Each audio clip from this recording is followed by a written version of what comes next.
Most people don't realize this, but the moment you choose to walk alone is the moment your real life begins.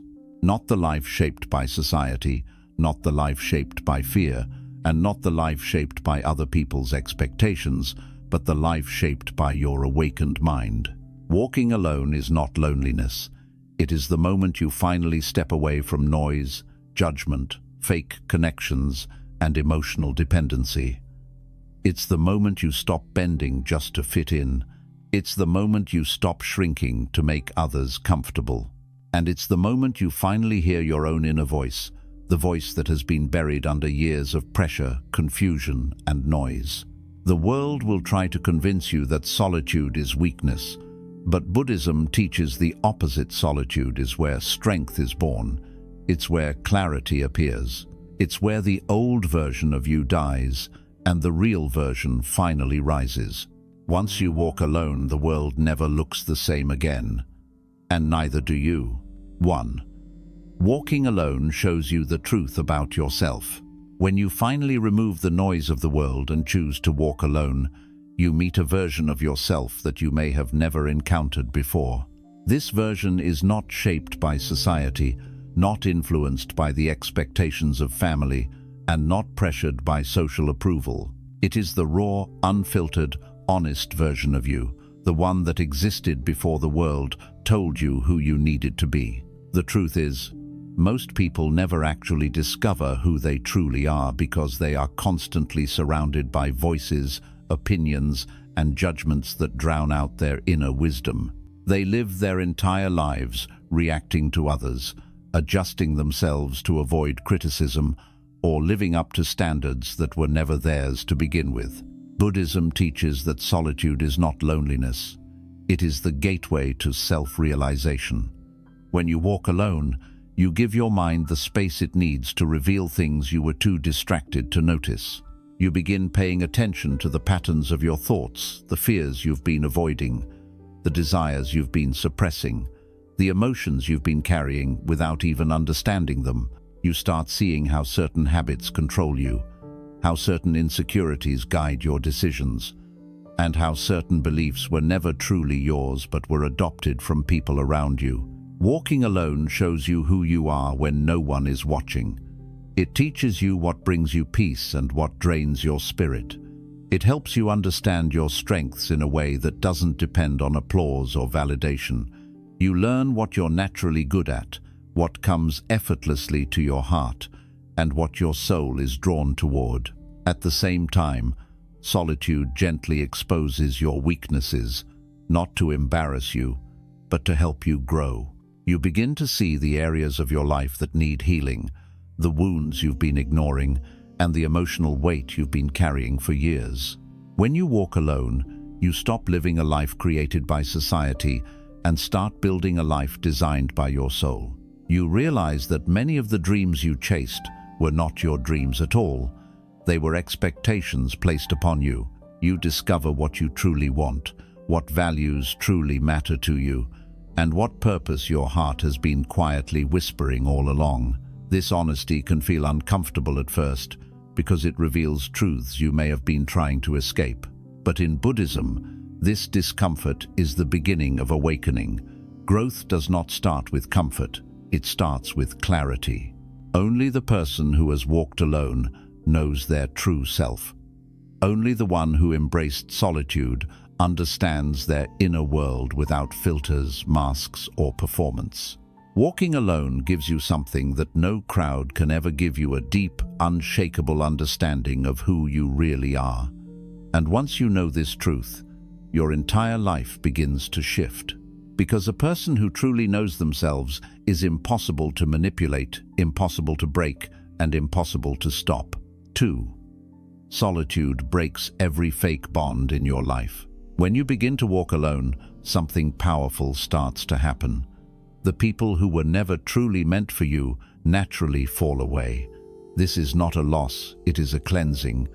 Most people live their lives surrounded by individuals who drain their energy, use their kindness, and stay close only because they benefit from what the person provides. But they never truly care, never truly support, and never truly add real value to their life.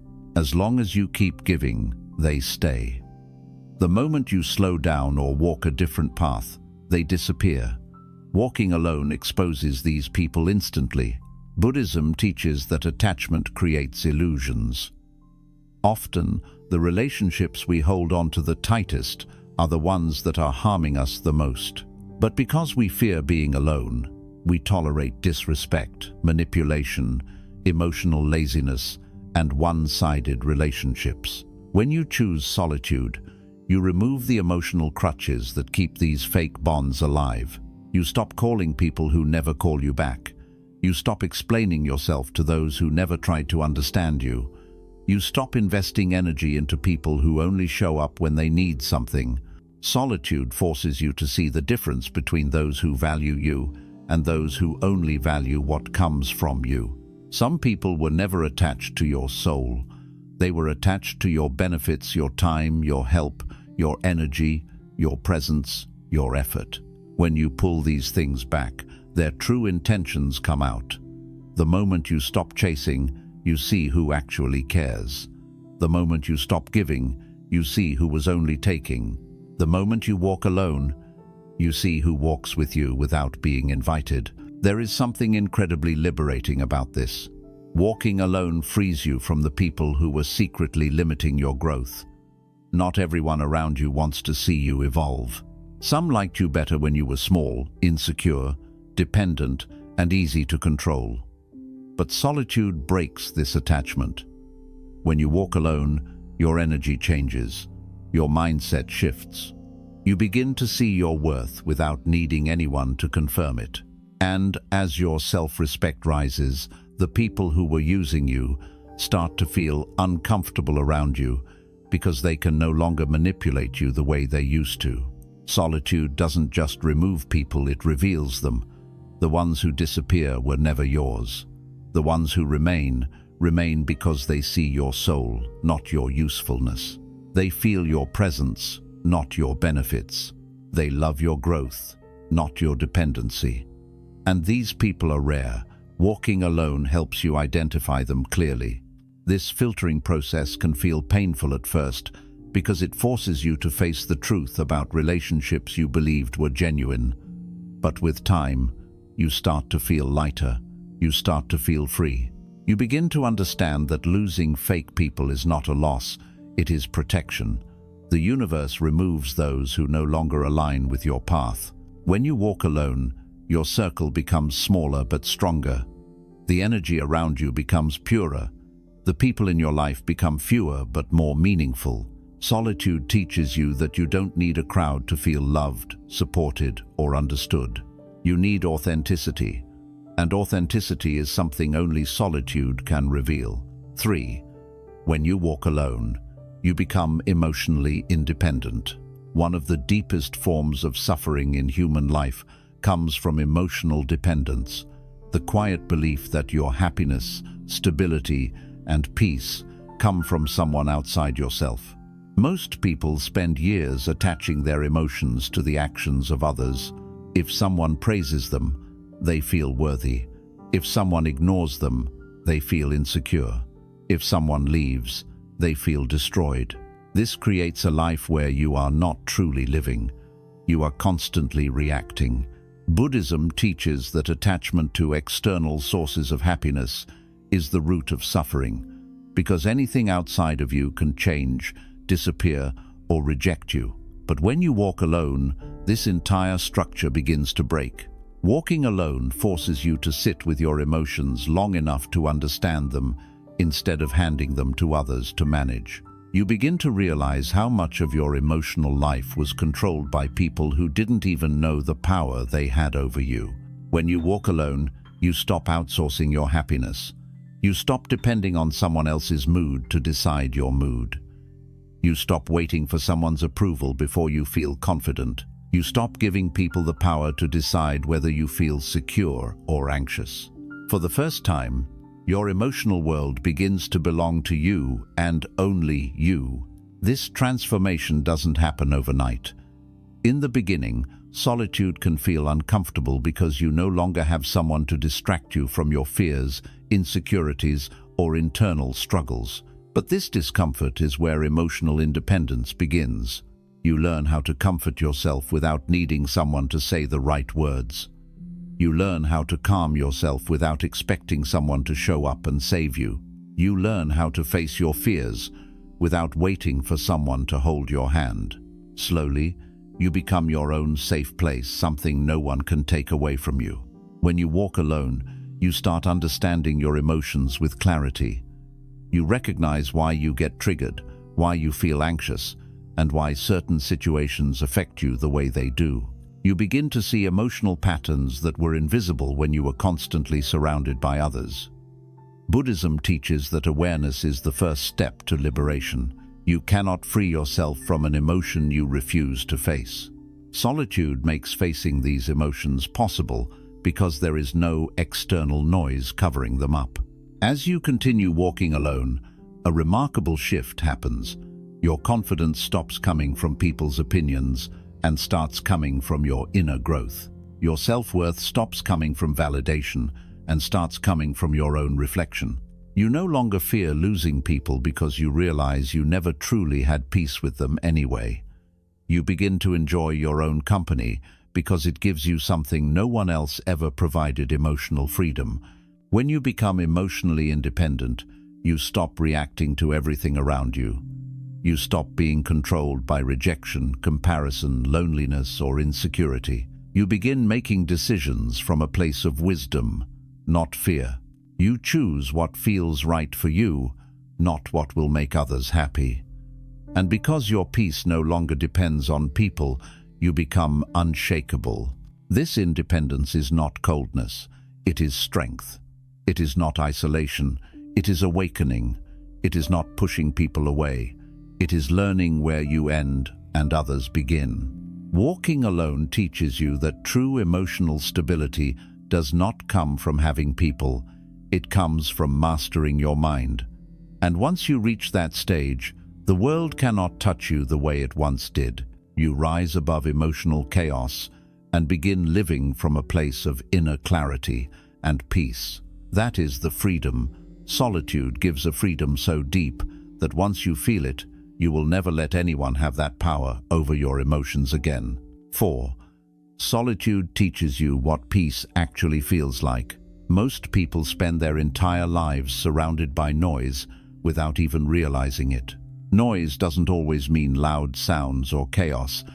Sometimes it is emotional noise, the pressure to please others, the weight of expectations, the fear of disappointing people, the endless cycle of comparison, and the constant need to fit into places that don't align with who you truly are. This noise becomes so normal that people start believing it is just life.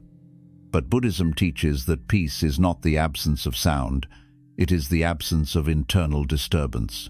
And the only way to discover this kind of peace is through solitude. When you walk alone, the first thing that happens is silence. And for many people, silence feels uncomfortable at first because they are not used to hearing their own mind. They are used to drowning their thoughts in distractions, conversations, social media, drama, gossip, or being constantly busy.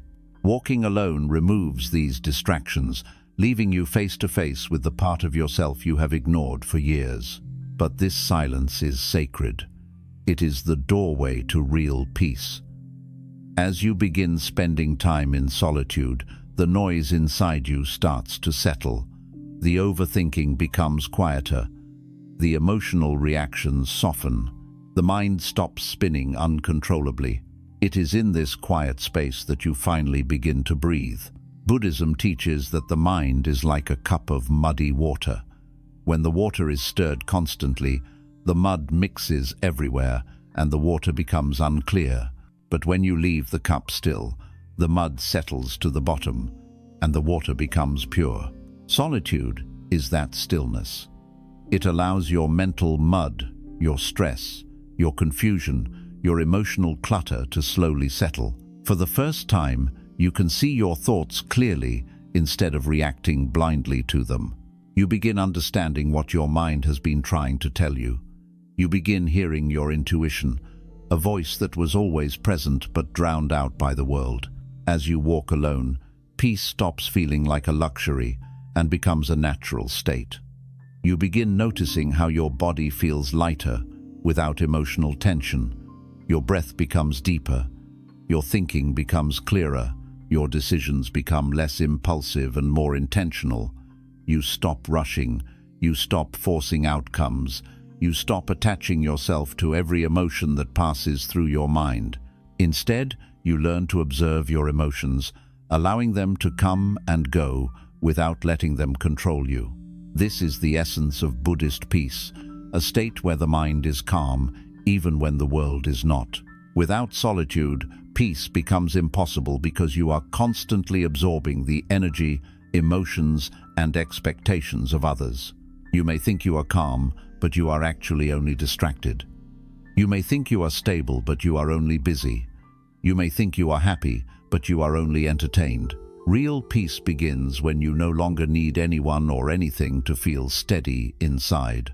Solitude gives you this power. It removes the external noise so you can recognize what inner peace truly feels like. With time, this peace becomes your new standard.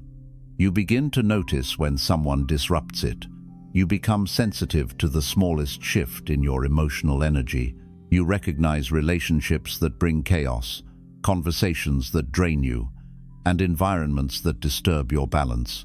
You stop tolerating negativity because now you know what it feels like to live without it. This awareness changes everything. It makes you choose your friends more wisely, your boundaries more firmly, and your habits more intentionally.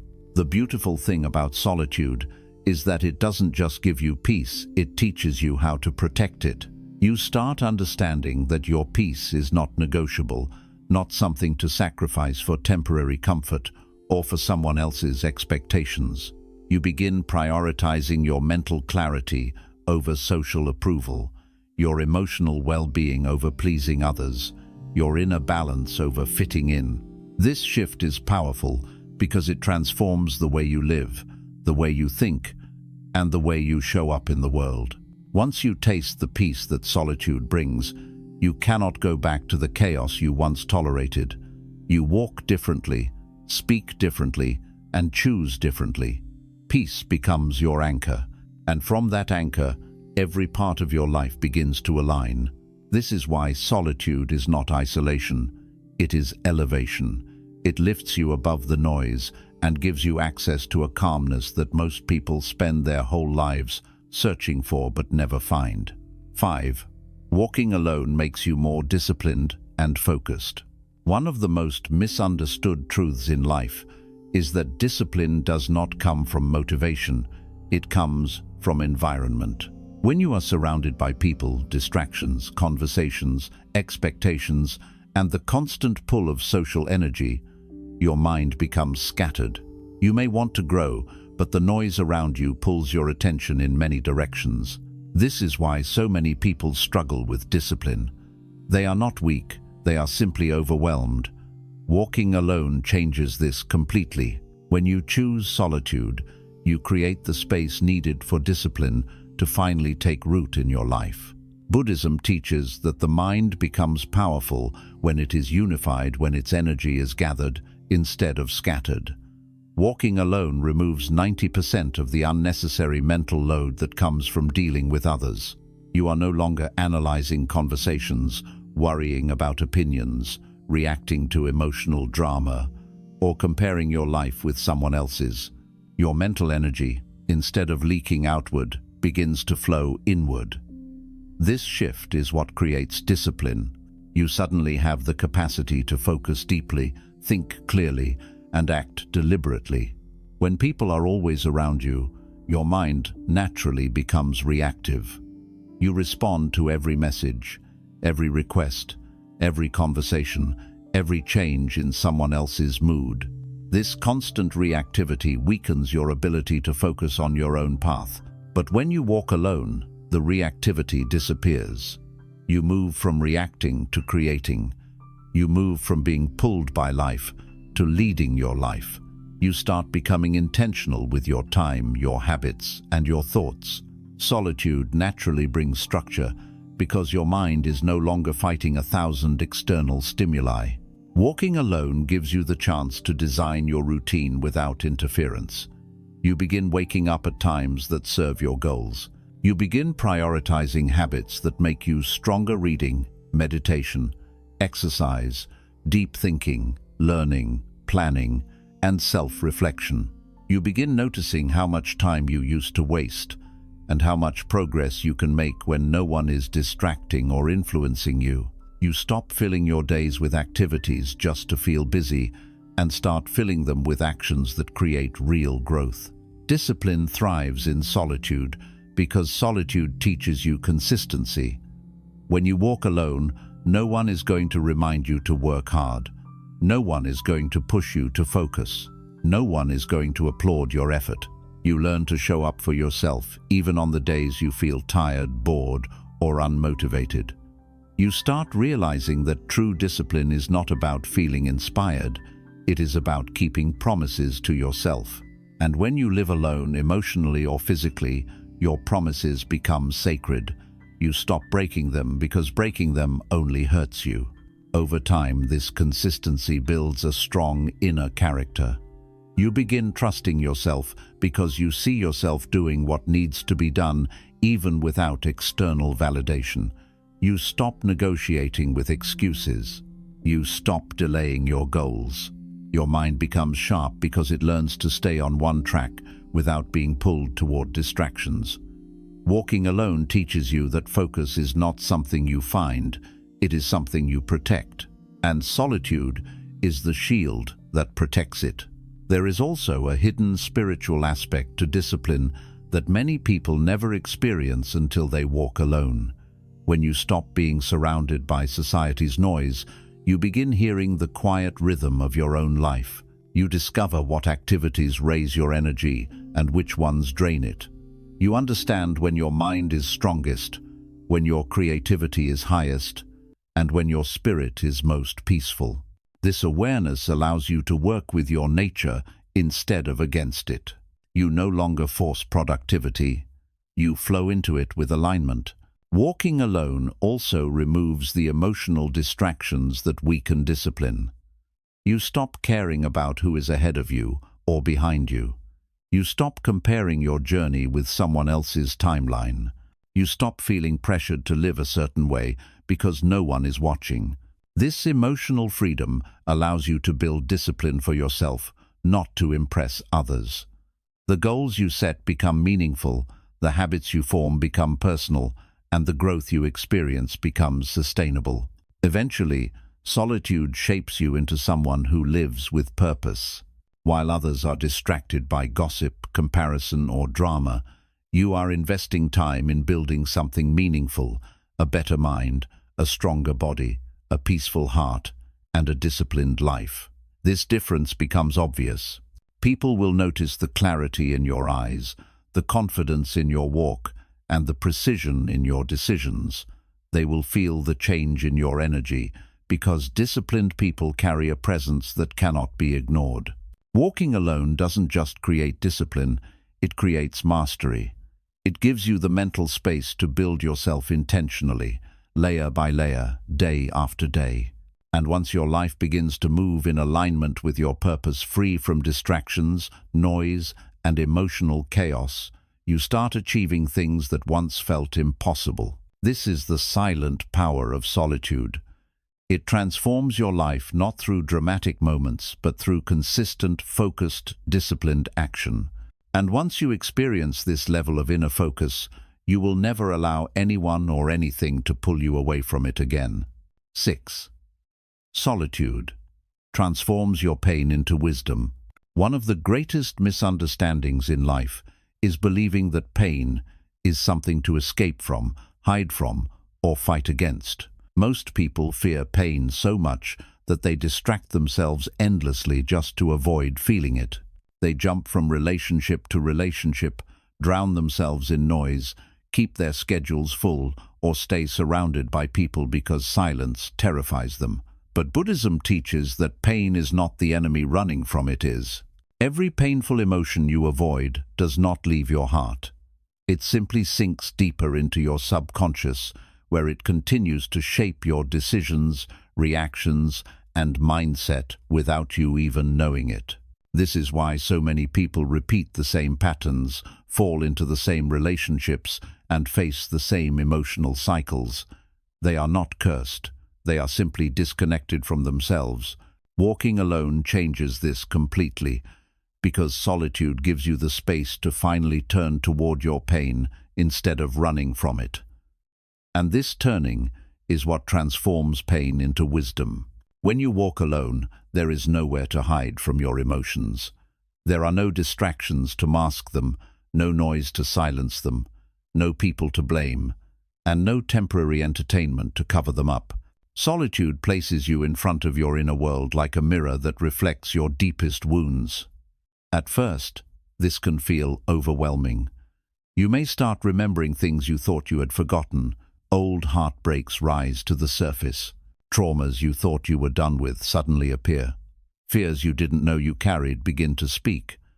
But this is not happening to destroy you, it is happening to free you.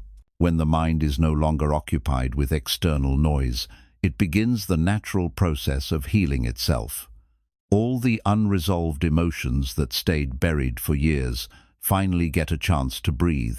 They come up not to break you, but because solitude gives them the space they never had before. Buddhism teaches that the only way to overcome suffering is to understand it. You cannot heal something you refuse to feel. You cannot release something you refuse to acknowledge. Solitude gives you the courage and the clarity to feel your emotions fully without being overwhelmed by them. You start to observe your pain with awareness instead of drowning in it. You begin asking deeper questions. Why does this memory still hurt me? Why am I still afraid of this situation? Why does this type of person trigger me? Why do I feel abandoned, unworthy, insecure, or unseen? These questions are not signs of weakness, they are signs of awakening. When you walk alone, your emotions become teachers instead of enemies. Every feeling reveals a truth. Every memory exposes a pattern. Every tear releases a weight. Over time, you begin to realize that pain is not random. It is a message. It is the mind's way of telling you where healing is needed. It is the soul's way of guiding you toward a higher version of yourself. People who never walk alone never learn these lessons because they stay distracted. They keep their hearts numb. They silence their inner wisdom. But when you embrace solitude, you allow yourself to feel deeply, and deep feeling is what leads to deep understanding. Instead of asking, "Why me?" you begin asking, "What is this teaching me?" This shift changes everything. Pain stops being punishment and becomes instruction. Your heartbreak teaches you about attachment, boundaries, and self-worth. Your failures teach you resilience, humility, and direction. Your loneliness teaches you independence, self-love, and clarity. Your disappointments teach you expectations, reality, and acceptance. Your fears teach you courage, caution, and awareness. Every painful experience is a lesson wrapped in emotion, but you can only learn the lesson when you walk alone long enough to open the wrapping. As solitude becomes a part of your life, you start noticing something profound. The pain that once felt heavy now feels lighter. The memories that once brought tears now bring understanding. The situations that once broke you now feel like chapters in a book you've finally finished reading. This is because you are no longer resisting the pain, you are integrating it. You begin to understand why things happened the way they did, why certain people entered your life and why they left, why certain losses were necessary, and why certain endings were actually beginnings. Without solitude, these realizations would never come, because awareness requires quiet, and wisdom requires stillness. The more time you spend alone, the more you start to see that your pain has shaped you in ways you never appreciated before. It made you more empathetic, because you now understand suffering from within. It made you stronger, because you survived moments that once felt impossible. It made you wiser, because the lessons you learned in silence became part of your identity. It made you more peaceful, because you learned how to soothe your own heart instead of begging others to soothe it for you. Pain that is avoided turns into wounds. Pain that is faced turns into wisdom. Solitude is the place where this transformation happens. But solitude doesn't only help you understand past pain, it teaches you how to handle future pain. You become calmer. You stop reacting impulsively. You stop getting triggered easily. You stop expecting others to heal or complete you. You begin to trust your ability to face whatever comes. This inner stability becomes one of your greatest strengths because you are no longer shaken by temporary emotions or external chaos. You begin to understand Buddhism's deepest message. Suffering is inevitable, but suffering in ignorance is a choice. When you walk alone, you remove the ignorance. You become aware, you become grounded, and you become capable of meeting pain with understanding instead of fear. Eventually, solitude shapes you into someone who does not break at the same things that once shattered you. People who hurt you no longer control you. Situations that once broke your confidence now strengthen your clarity. Rejections that once felt painful now guide you toward better paths. Losses that once felt unbearable now feel like redirections. You see everything with a new lens. You begin to view your life with peace instead of panic. And slowly, you start to appreciate your pain. You realize that without it, you would not be who you are today. Without it, you would not be awakened. Without it, you would not be compassionate, self-aware, intuitive, or wise. Solitude teaches you that pain was never your enemy, it was your teacher. You simply needed silence to hear its lessons. This understanding changes the entire way you live. You stop fearing challenges. You stop avoiding discomfort. You stop hiding from emotional truth. Instead, you welcome growth, even when it arrives in painful forms. In solitude, pain becomes your mentor. And once you learn from it, your suffering transforms into wisdom that guides every step of your future. You rise above who you used to be because you finally understand what your pain was preparing you for. This transformation is something that only the one who walks alone experiences. It is a sacred evolution. It is the quiet rebirth of your inner self. And once this transformation begins, you will never see your past, your pain, or yourself the same way again. 7. Walking alone awakens a version of you that you never knew existed.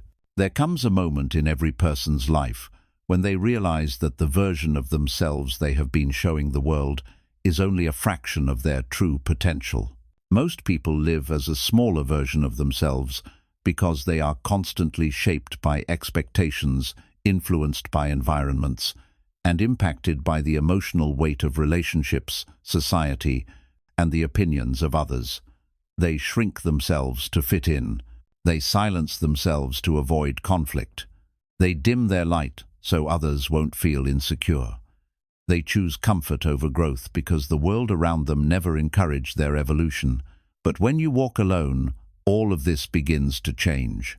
Solitude becomes the fire that burns away every false identity, every limiting belief, and every emotional chain that kept you small.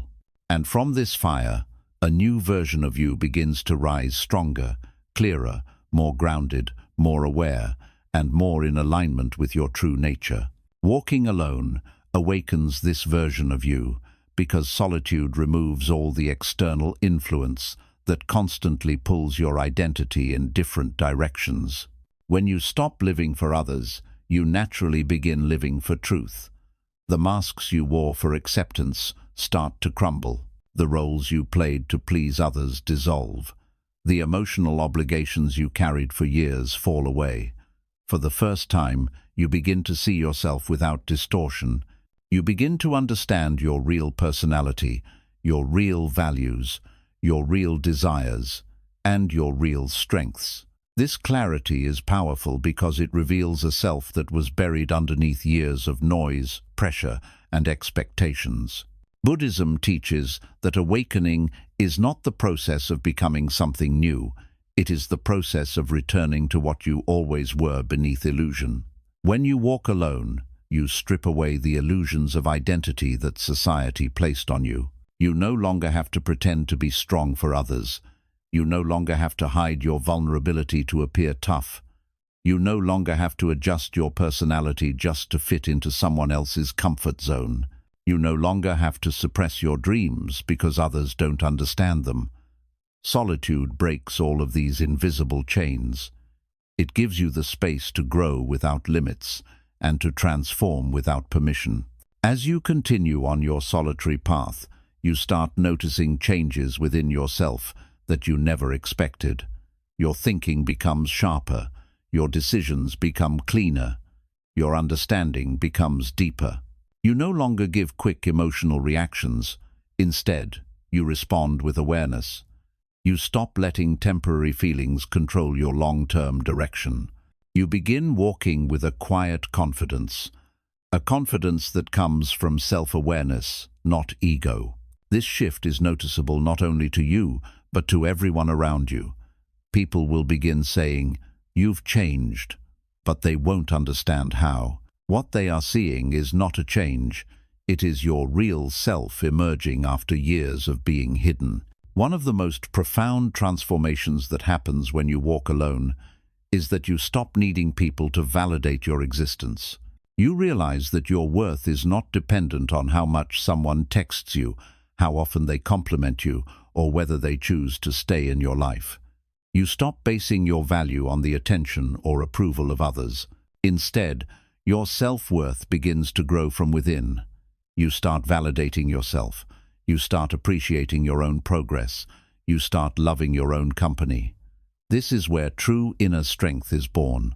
A person who is not dependent on others for emotional stability becomes almost unbreakable.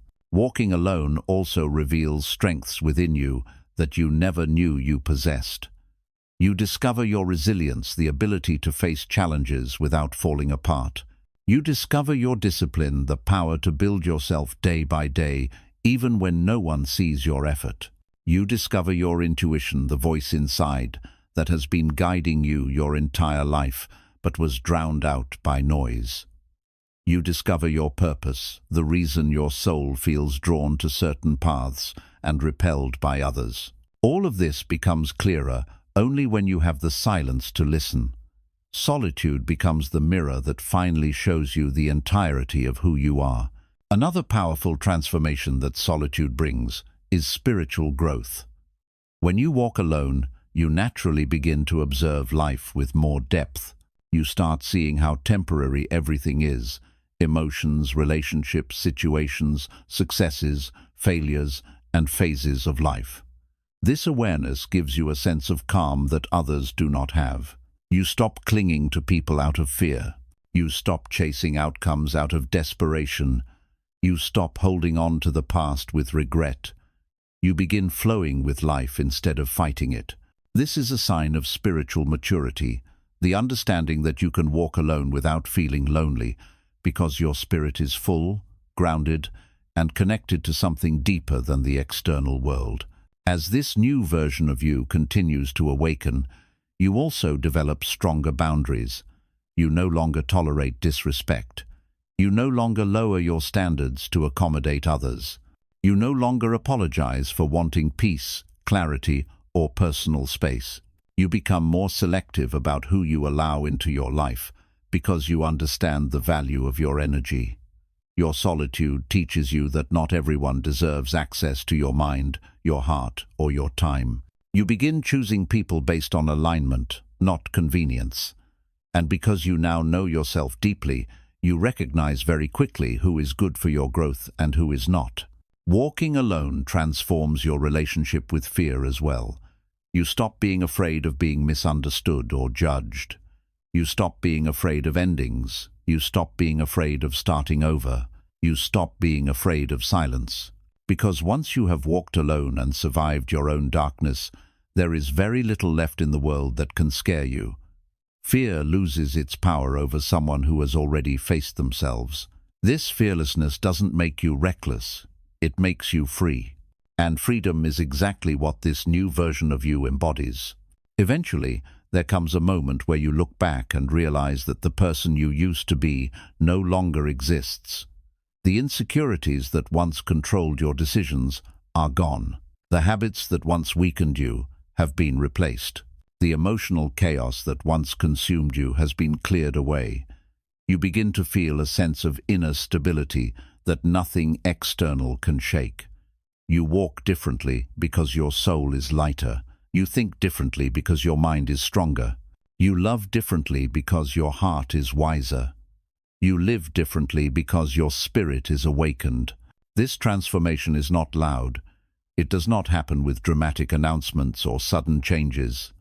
It unfolds slowly, quietly, and consistently as you walk alone day after day. But once it takes over, it becomes permanent. You cannot unsee your truth. You cannot unlearn your lessons.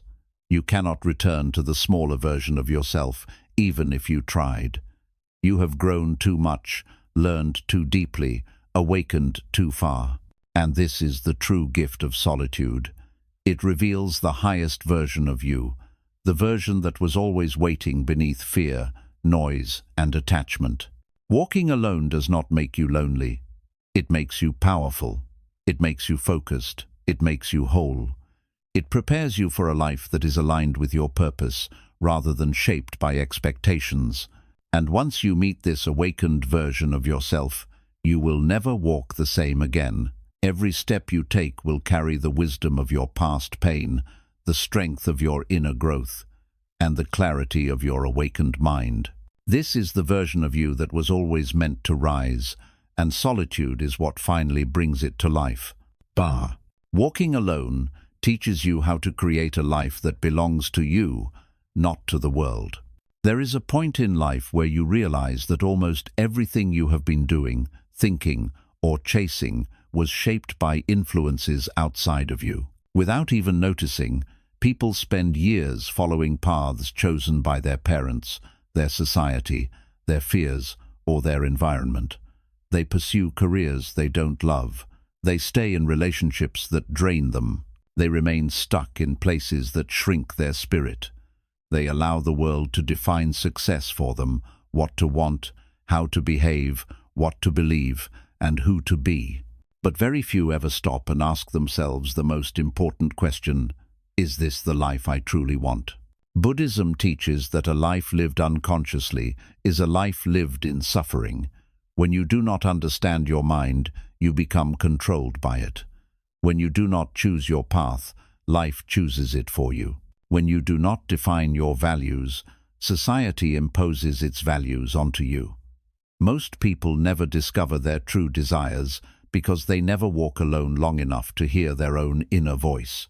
As long as you are surrounded by noise, the wisdom inside you remains silent. But when you walk alone, something extraordinary happens. Your true life begins to reveal itself.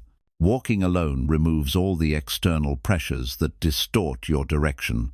You no longer have anyone telling you what you should do or what is normal. You no longer feel obligated to follow rules that suffocate your soul. You no longer carry the weight of other people's expectations. Solitude becomes a blank page, and for the first time, you can write your own story. You start to understand that the life you thought you wanted was often a reflection of the people around you, not a reflection of your own truth. When you step away from these influences, your mind begins to reset. It begins to think freely, choose freely, and feel freely. This freedom is the first step in creating a life that truly belongs to you. As you walk alone, your sense of identity becomes clearer. You begin to ask deeper questions. What kind of life brings me peace? What type of work fulfills me? What environment helps me grow? What relationships support my soul instead of draining it? What dreams excite me even if no one else understands them? These questions are powerful because they redirect your entire life toward authenticity. They show you that many of your old choices were simply habits, not intentions. You were living mechanically, not consciously. Solitude wakes you from this sleep. It forces you to look at your life with clarity instead of blind acceptance. The more time you spend alone, the more you recognize the difference between the life you inherited and the life you want to build. You begin identifying the beliefs that no longer serve you, beliefs about success, failure, love, value, and identity. You realize that many of these beliefs came from childhood, from society, or from past wounds, not from your true self. Solitude allows you to question these beliefs, understand their origins, and let go of the ones that limit you. This process is not easy because it requires honesty. You must admit to yourself that parts of your life were built on fear, not truth. But this honesty is what leads to awakening. As you continue walking alone, you start to understand that you are not defined by your past or by your environment. You realize that you have the power to rewrite your story. You start making choices based on what feels right for your soul. You choose peace over pressure. You choose growth over approval. You choose clarity over chaos. You choose yourself without feeling guilty. And these choices begin to shape a life that aligns with your heart. A life that feels natural, meaningful, and peaceful. A life that is not forced, but flows. Buddhism teaches that the greatest freedom is the freedom from external influence. When you become free from society's expectations, you stop competing with others. When you become free from emotional dependence, you stop seeking validation. When you become free from false identities, you stop acting for approval. When you become free from fear, you stop living small. Walking alone gives you this freedom. It teaches you that the only approval you need is your own. The only purpose you need is the one that feels true to your spirit. The only path you need is the one that brings you inner peace. There is also a deep spiritual dimension to creating your own life. When you walk alone, the universe begins revealing signs, insights, and inner guidance that were not visible before. You start noticing patterns you missed. You begin to feel intuitively which steps to take. You learn to trust your inner compass instead of chasing external advice. You realize that your intuition has always been speaking, but the world was speaking louder. Solitude lowers the volume of the world and raises the volume of your inner wisdom. This wisdom guides you toward a life that resonates with your true nature instead of a life that drains it. As you walk further alone, you realize that every meaningful transformation requires isolation. A seed must go underground alone before it becomes a tree. A caterpillar must wrap itself in solitude before it becomes a butterfly. A person must detach from the world before they rise into their highest self. Solitude is not an escape, it is preparation. It is the space where the old you dissolves and the new you is born. And this new you is capable of building a life that the old you was too afraid to imagine. With time, your choices begin to reflect your higher self instead of your past self. You stop settling for relationships that drain your energy. You stop working jobs that kill your spirit. You stop living in environments that limit your growth. You stop accepting behavior that disrespects your soul. You start creating boundaries because you finally understand your worth. You start forming habits that strengthen your mind, not weaken it. You start surrounding yourself with people who inspire you instead of people who harm you. You start building a life that feels like home to your heart. Eventually, you reach a place where you look at your life and realize that everything around you, your mindset, your relationships, your goals, your peace, your habits, was chosen by you consciously. Nothing feels forced anymore. Nothing feels fake. Nothing feels borrowed. You feel aligned with your path, grounded in your direction, and calm in your decisions. This alignment is the result of walking alone long enough to build yourself without interference. It is the life you were meant to live, not the life you were pushed into. Walking alone teaches you that you are not here to repeat the life others lived. You are here to create your own. You are here to break old cycles, redefine your identity, and build something meaningful from the ground up. You are here to awaken your potential, not suppress it. When you finally arrive at this understanding, your entire energy changes. You move differently, you speak differently, you think differently, you live differently. Because now, you are living a life that belongs to you, a life rooted in truth, peace, clarity, and inner freedom. This is the ultimate gift of walking alone. It gives you back your life. 9. Walking alone teaches you how to let go of the person you used to be so you can become who you were meant to be. There is a silent truth that most people never confront in their lifetime. You cannot become your future self while still holding on to your past self. Every version of you that existed before the insecure one, the fearful one, the people-pleasing one, the emotionally dependent one, the lost one was created by your old environment, your old relationships, your old beliefs, and your old wounds. That version of you was shaped by survival, not by truth. But most people continue living as that old self because they never walk alone long enough to meet the new self waiting inside them. They carry habits, thoughts, fears, expectations, and emotional patterns that no longer belong to them. They feel stuck, but they do not understand why. Buddhism teaches that you cannot truly evolve until you release the identity that keeps you imprisoned. And the only place where this release becomes possible is in solitude. Walking alone creates the space necessary to meet the person you are becoming. When you step away from the world, the voices, the noise, the pressure, the distractions, something begins to shift inside you. Suddenly, you start seeing your old self with clarity, not as who you are, but as who you used to be.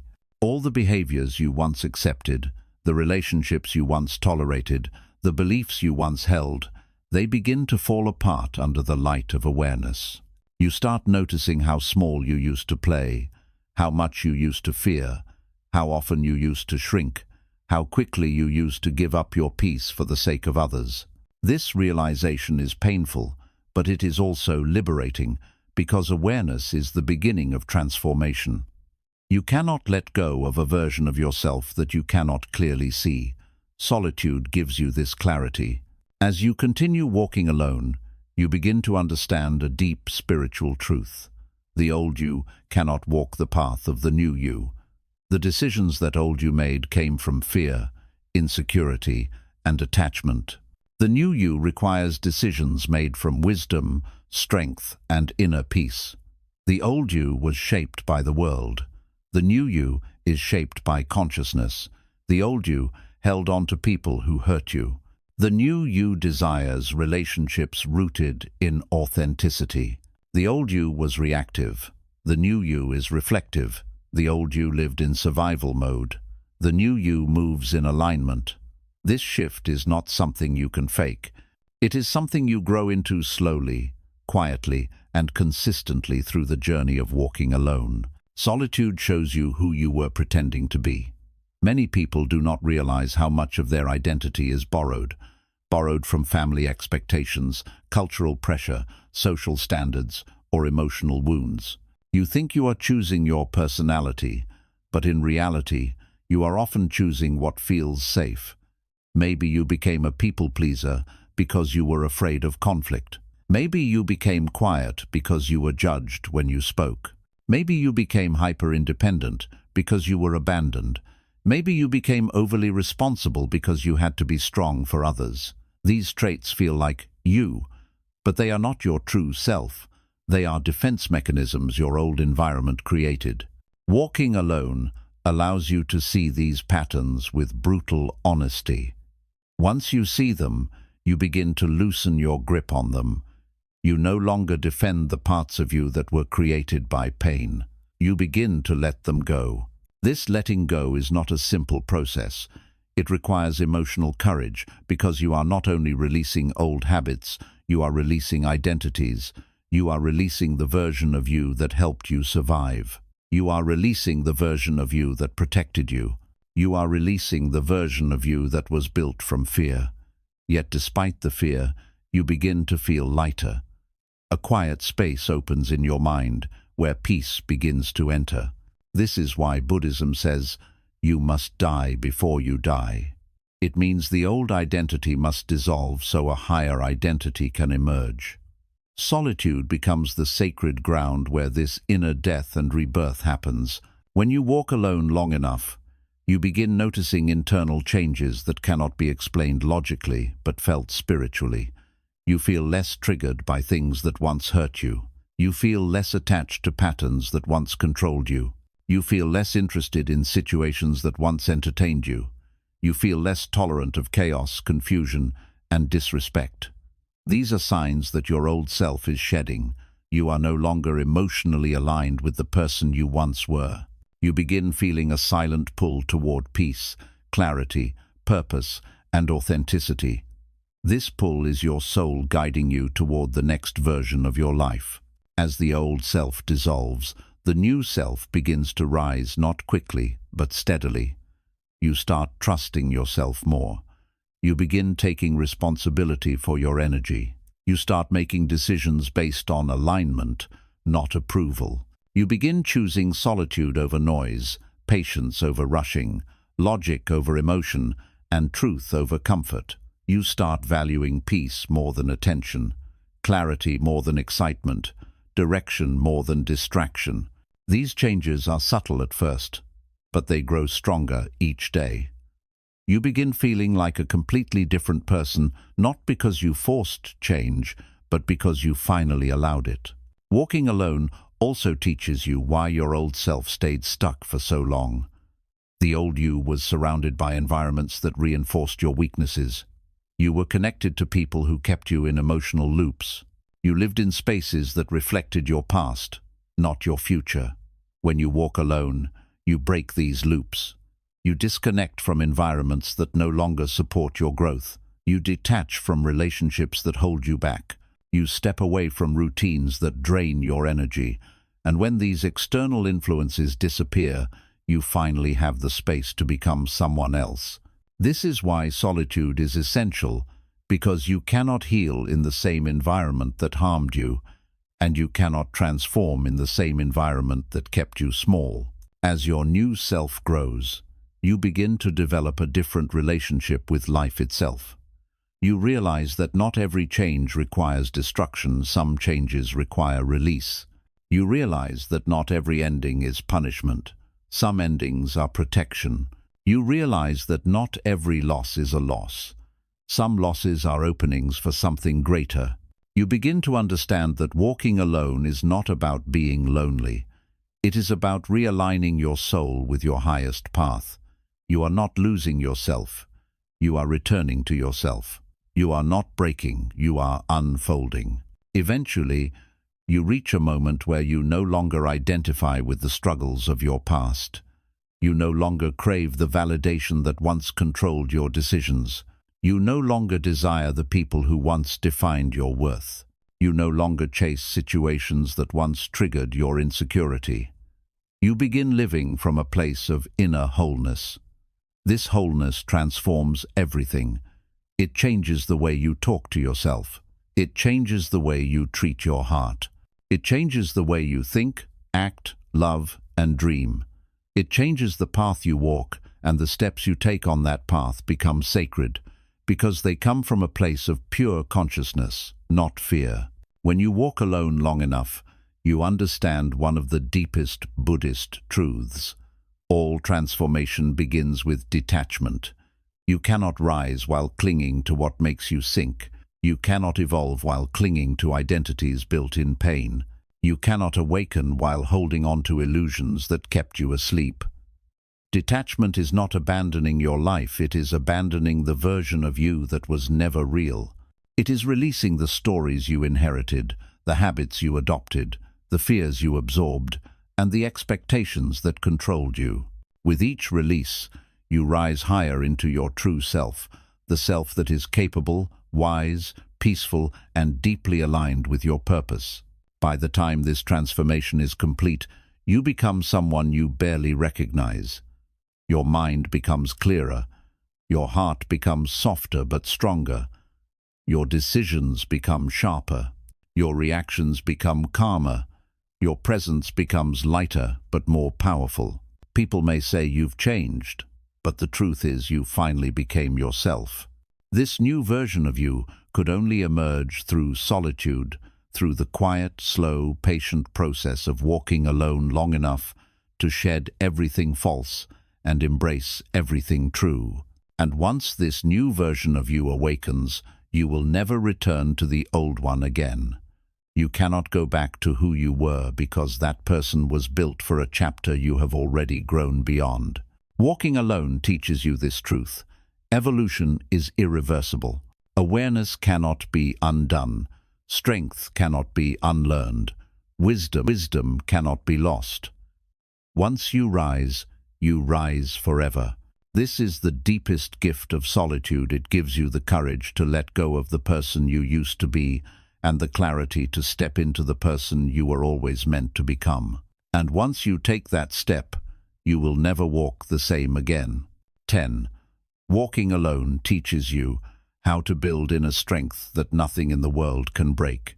There is a kind of strength that people talk about, the strength of muscles, loud confidence, ambition, and external power. But Buddhism teaches a completely different form of strength, one that is silent, internal, and unshakable. This strength is not about how loud you speak or how much you achieve. It is about how calm you remain when the world shifts, how steady you stand when life tests you, and how deeply you trust yourself when everything else feels uncertain. Most people never develop this inner strength because they spend their lives depending on others for stability. They lean on relationships, on approval, on comfort, on routines, on society, on distractions, anything outside themselves. But when these things change, their stability collapses, their emotions fall apart, their identity shakes, their confidence disappears. True inner strength can never come from outside. It can only be built in solitude. Walking alone teaches you this strength in a way nothing else can. When you stand on your own, without the emotional safety nets you once relied on, you learn what you are truly capable of. At first, it feels unfamiliar. You may feel uncomfortable, exposed, or uncertain because you are no longer depending on external sources of comfort. But this discomfort is exactly what begins to train your inner resilience. Without realizing it, you begin building a foundation inside yourself, layer by layer, that becomes stronger than anything the world can take away from you. Solitude is not weakness, it is training. When you walk alone, you learn how to soothe your own emotions without needing someone to reassure you. You learn how to calm your anxieties without expecting someone to rescue you. You learn how to support yourself through disappointment, heartbreak, confusion, or uncertainty. You learn how to think clearly when your emotions want to take control. You learn how to sit with discomfort without running from it. You learn how to make decisions based on logic, not fear. You learn how to trust your own judgment even when the future feels unclear. These abilities are not small achievements. They are the foundation of indestructible inner strength. Most people crumble because they attach their stability to things that are temporary. They attach their happiness to relationships. They attach their peace to routines. They attach their worth to praise. They attach their confidence to results. They attach their identity to roles. But the moment any of these things change, and life guarantees they always will, their stability collapses. Walking alone teaches you how to detach from these unstable sources and build a strength that does not depend on anything external. You learn that peace is not something someone gives you, it is something you create inside. Confidence is not something people hand you, it is something you grow through experience. Strength is not borrowed, it is built. As you continue your solitary journey, something profound begins to happen. You stop fearing life's challenges because you know you can handle them. You no longer panic when situations shift. You no longer cling to people out of fear. You no longer break down when plans fail. You no longer run from discomfort. You begin seeing challenges not as threats but as teachers. This is a major transformation because it rewires your entire relationship with life. Situations that once overwhelmed you now feel manageable. Problems that once consumed your mind now feel like puzzles you know you can solve. Emotional storms that once shattered your peace now pass through you without destroying you. This is inner strength, the quiet, powerful assurance that no matter what happens, you can navigate it. Walking alone also teaches you patience, which is one of the deepest pillars of inner strength. When you are alone, there is no one pushing you, rushing you, or pressuring you. You begin to understand that real growth is slow, steady, and meaningful. You start moving at the pace of your soul instead of the pace of the world. You stop comparing your timeline with others. You stop feeling behind just because someone else seems ahead. You start trusting that what is meant for you cannot be taken, and what is not meant for you cannot stay. This patience calms your nervous system, strengthens your emotional endurance, and gives you a level of clarity that people living in constant panic can never experience. Another layer of inner strength that solitude builds is emotional stability. When you walk alone enough, you become familiar with your emotional cycles. You understand what triggers you, what calms you, what drains you, and what restores you. You no longer feel lost when emotions rise because you have learned how to navigate them. You stop making impulsive decisions. You stop reacting from fear or insecurity. You begin responding from awareness. You understand that emotions are waves, they come and go. Inner strength is the ability to stay steady through those waves instead of drowning in them. This stability is one of the greatest gifts of walking alone because it keeps you grounded even when life becomes unpredictable. Walking alone also strengthens your intuition, which becomes one of your greatest tools.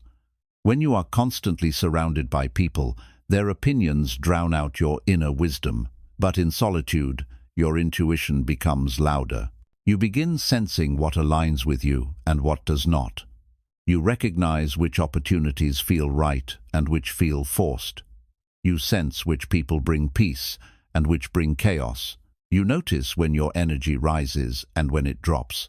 You begin trusting these signals because you see how often they guide you correctly. Intuition is inner strength expressed through awareness, and solitude sharpens it like nothing else. As you walk deeper into solitude, you start developing a mindset that is resilient in the face of uncertainty. Most people fear the unknown because they rely on predictability to feel safe. But when you walk alone, you learn how to enter the unknown without losing yourself. You no longer need certainty to feel calm because your calmness now comes from within. You no longer fear change because you trust your ability to adapt. You no longer fear endings because you know how to rebuild. You no longer fear being alone because you have become comfortable with your own company. This courage is not arrogance, it is spiritual maturity. In solitude, you also learn the strength of boundaries. You begin realizing that not everyone deserves access to your mind, your heart, or your time. You stop allowing people to drain your energy. You stop tolerating disrespect. You stop explaining yourself to those who never listened. You stop letting anyone disturb your peace. Boundaries are not walls, they are acts of self-respect, and it takes immense inner strength to enforce them consistently. Walking alone teaches you how to hold your standards high without feeling guilty because you understand that your energy is precious and not everyone deserves to be close to it. Eventually, walking alone turns your silence into power. You no longer need to prove yourself. You no longer need to tell your side of the story. You no longer need to convince anyone of your value. People's opinions lose their power because your self-belief grows stronger than their judgments. Your movements become quieter but more intentional. Your decisions become fewer but more precise. You stop seeking visibility because you now value impact. You stop chasing attention because you now value peace. You stop living loudly because your inner strength becomes your presence. As this strength deepens, your life begins to transform in ways that others cannot understand. You attract fewer people, but the right ones. You engage in fewer activities, but meaningful ones. You take fewer risks, but wiser ones. You make fewer promises, but keep all of them. You face fewer emotional storms, not because life becomes easier, but because you become stronger. What once triggered you now becomes irrelevant. What once confused you now becomes clear. What once broke you now becomes a lesson. This is the power of inner strength. It changes not only your reactions, but the entire experience of living. Walking alone ultimately teaches you one profound truth. Inner strength is not built in comfort. It is built in quiet battles, silent revelations, private victories, and deeply personal awakenings. It is built in the nights you calm yourself without help, in the mornings you rise without motivation, in the decisions you make without approval, and in the moments you choose peace over chaos. It is built in the times you carry your heart gently through pain, in the times you discipline your mind through confusion, and in the times you keep going even when no one is watching.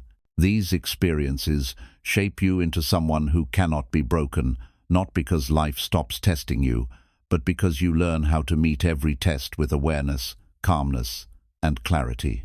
By the time you fully embrace this journey, you emerge as someone different, not harder but wiser, not colder but calmer, not detached but deeply aligned with yourself. Your strength is no longer loud or aggressive. It is quiet, steady, peaceful, and deeply rooted. This is the strength that cannot be shaken by loss, rejection, failure, conflict, or uncertainty. This is the strength that comes from knowing yourself at a level most people never reach. And this strength is the ultimate gift of walking alone. Once you build this inner strength, nothing in the world can ever break you again. 11.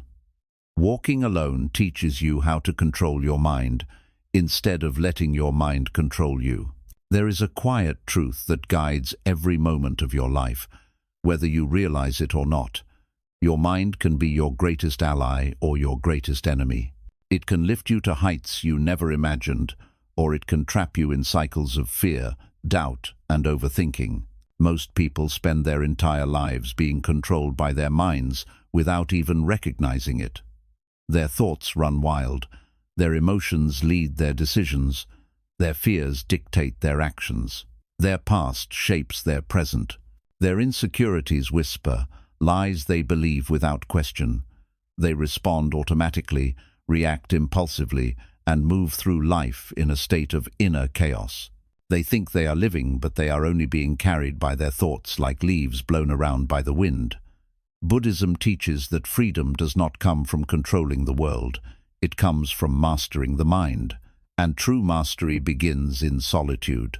When you walk alone, something happens that no other experience can create. You become aware of the noise inside your mind. You start noticing how quickly your thoughts jump, how easily emotions take over, how the mind drifts into the past or the future, how it creates fears that do not exist, how it invents stories, assumptions, doubts, and expectations. For most people, these habits stay hidden because their lives are filled with distractions. They stay surrounded by people, screens, conversations, entertainment, and constant stimulation. All of this covers the activity of the mind like a blanket. But when you remove the blanket, when you choose solitude, the movement of the mind becomes visible. You begin to hear your thoughts loudly, clearly, and without filter. At first, this can feel overwhelming because you never realized how much is happening inside your head every moment. But this awareness is the first step toward mastery. You cannot control what you cannot see. As you continue walking alone, you begin to notice patterns in your mind. You recognize how quickly you judge yourself, how often you assume the worst, how easily your mind tries to protect you through fear, how it creates imaginary dangers, how it repeats old stories, how it clings to past wounds, and how it amplifies small problems until they feel overwhelming. You begin seeing that your mind is not always logical. It is often emotional, conditioned, and reactive. Buddhism teaches that the mind is like a wild horse. If left untrained, it runs wherever it wants. But if trained with awareness, it becomes a powerful companion. Solitude gives you the time, space, and silence needed to begin this training. Walking alone forces you to face your thoughts instead of distracting yourself from them. You begin understanding that thoughts are just thoughts, not truths, not commands, not predictions, not destiny. They are temporary mental events that pass through your consciousness like clouds passing through the sky. Some thoughts are helpful, some are harmful, some are random, and some are deeply rooted in past conditioning, but none of them are you. The moment you realize this, you begin to gain power over them. You stop reacting automatically. You stop believing every fear that arises. You stop attaching to every negative idea. You stop drowning in emotions created by the mind's stories. Instead, you begin observing the mind from a distance.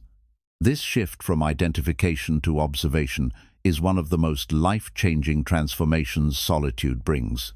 As you observe your mind more deeply, you start recognizing the emotional patterns that control your reactions. For example, you may notice that when you feel criticized, your mind immediately starts replaying old insecurities. When you feel lonely, your mind brings up memories of loss or abandonment. When you feel uncertain, your mind imagines worst-case scenarios. When you face discomfort, your mind tries to escape by creating distractions. These patterns are not your fault. They are learned responses created over years of life experience. But walking alone reveals them clearly. And once you see them, you can break them. Breaking these patterns requires intentional practice, which solitude provides perfectly. When you are alone, you have the opportunity to challenge your thoughts before they shape your emotions. You begin asking yourself questions like, is this thought true? Is this fear based on reality or imagination? Is this reaction coming from my present self or my past self? Is this anxiety trying to protect me or limit me? These questions interrupt old mental pathways and create new ones. Slowly, your mind becomes less reactive and more reflective. You stop responding from hurt and start responding from awareness.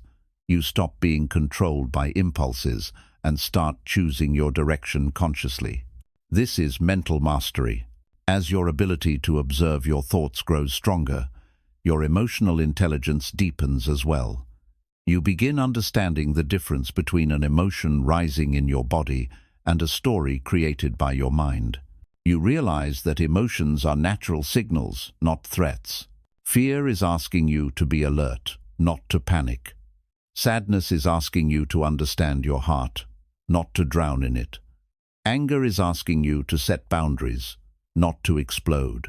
Loneliness is asking you to reconnect with yourself, not to cling to others.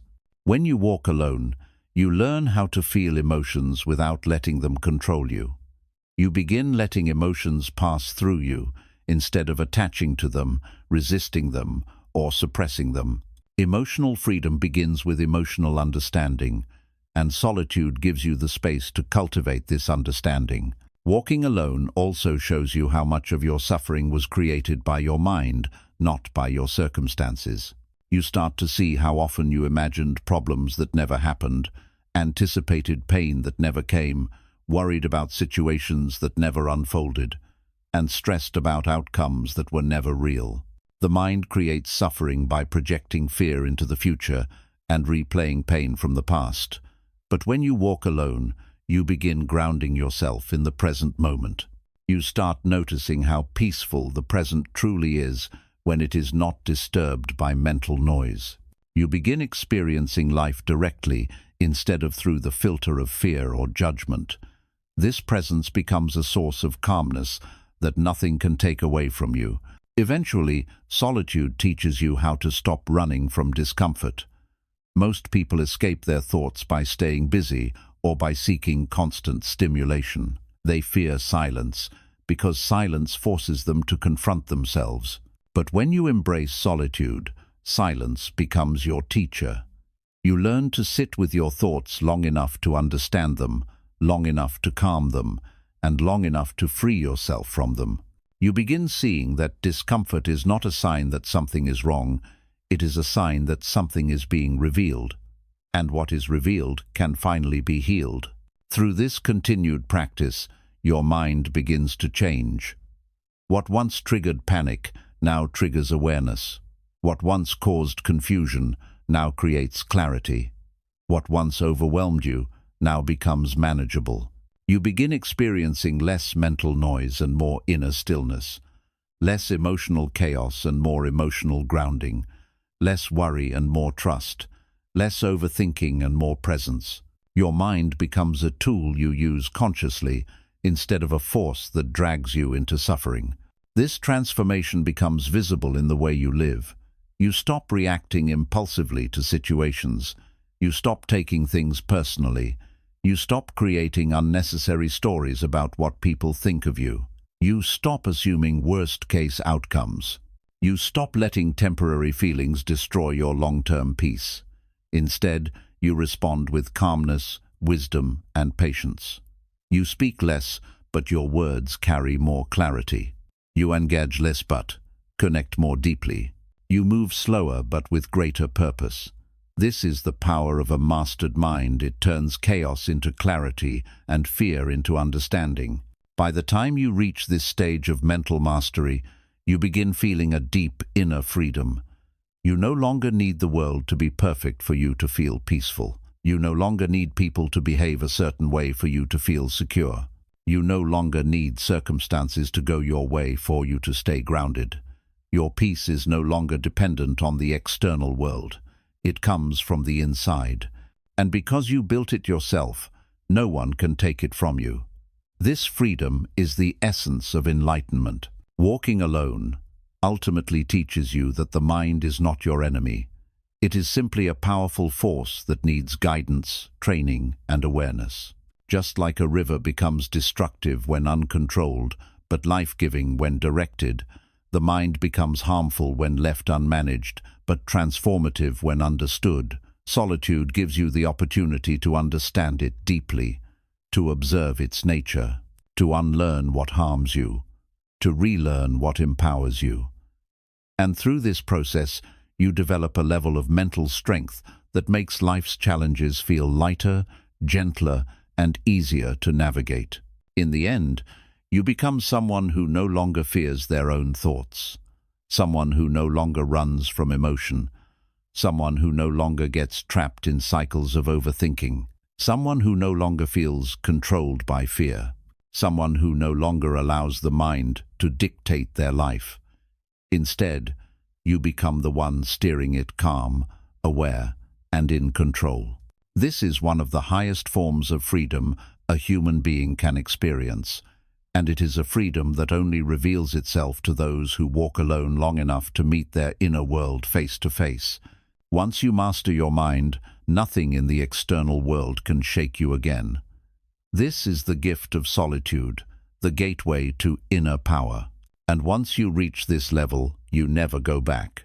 Because a person who has learned to control their mind becomes someone the world cannot break. 12. Walking alone teaches you how to protect your energy and why your energy is the most valuable thing you have.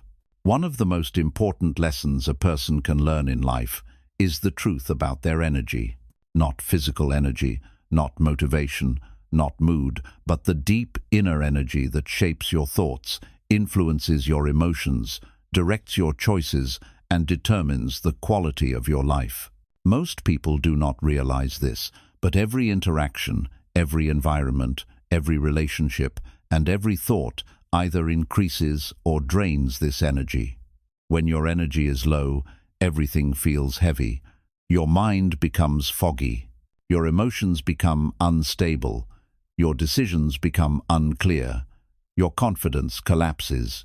Your patience disappears. Your sense of self weakens.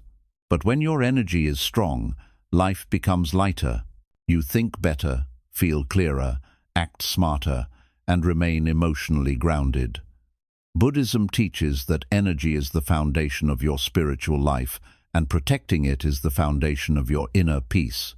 Yet most people lose their energy not because of difficult life events, but because they never learned how to protect it.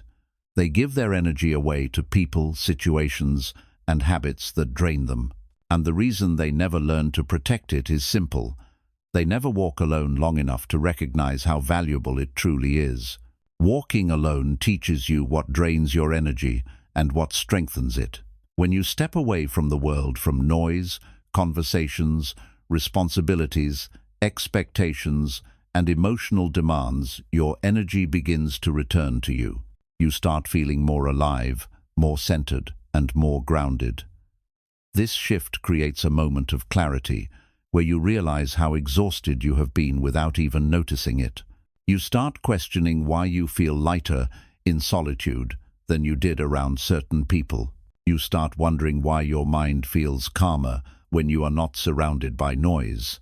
You begin noticing that your energy changes depending on who you talk to, what you think about, where you go, and how you spend your time.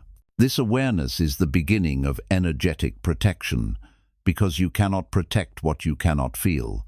As solitude deepens, you start identifying the subtle ways your energy was being drained before. You realize that some people do not talk to you, they drain you. They project their insecurities onto you. They complain endlessly. They criticize without reason. They expect without giving. They use your emotional support without ever supporting you. You begin recognizing that some environments drain your spirit: chaotic homes, loud social groups, toxic workplaces, fake friendships, judgmental spaces. You notice that some habits steal your energy: overthinking, scrolling, worrying, comparing, arguing, revisiting the past, and carrying emotional responsibilities that were never yours. When you walk alone, these patterns become painfully clear. The silence reveals what the noise used to hide. One of the deepest realizations solitude gives you is the understanding that not everyone is meant to have access to your energy. Your energy is precious. It is your life force. It is the foundation of your peace, your clarity, your discipline, your growth, your success, and your connection to yourself. Giving it away carelessly is like giving away pieces of your soul. Most people do this without realizing it because they were never taught to value themselves. But in solitude, you finally begin to understand your worth.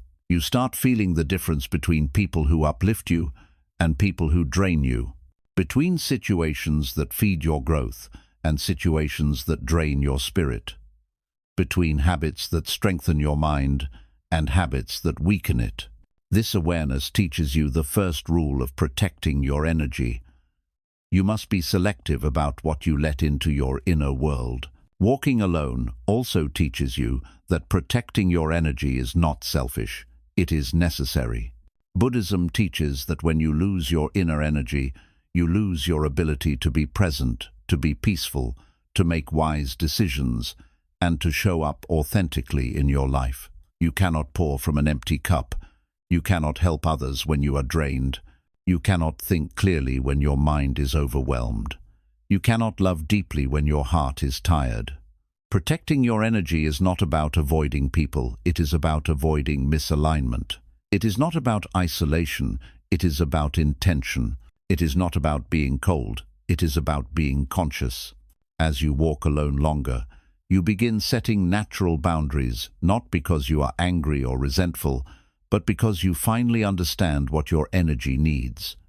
You stop giving your time to people who disrespect it. You stop explaining yourself to people who never listen. You stop entertaining conversations that drain your spirit. You stop forcing interactions that feel heavy. You stop trying to fix people who do not want to change. These boundaries are not verbal, they become energetic. You simply stop showing up where your soul does not feel safe. And the moment you do this, you notice something incredible. Your energy starts flowing back into you. Solitude teaches you how to recharge this energy. You learn that you can restore yourself by being in silence, by breathing deeply, by listening to your inner voice, by observing your thoughts, by grounding yourself in the present moment. You realize that peace is medicine. You discover that nature calms you, that journaling clarifies your thoughts, that meditation strengthens your awareness, that solitude sharpens your intuition, and that rest is not laziness, it is healing. These practices rebuild the energy you use to lose every day without knowing it. When your energy becomes strong again, your entire perception of life changes. You begin recognizing opportunities that you were too drained to see before. You begin understanding people more clearly because your intuition sharpens. You become more emotionally stable because your inner world is no longer chaotic.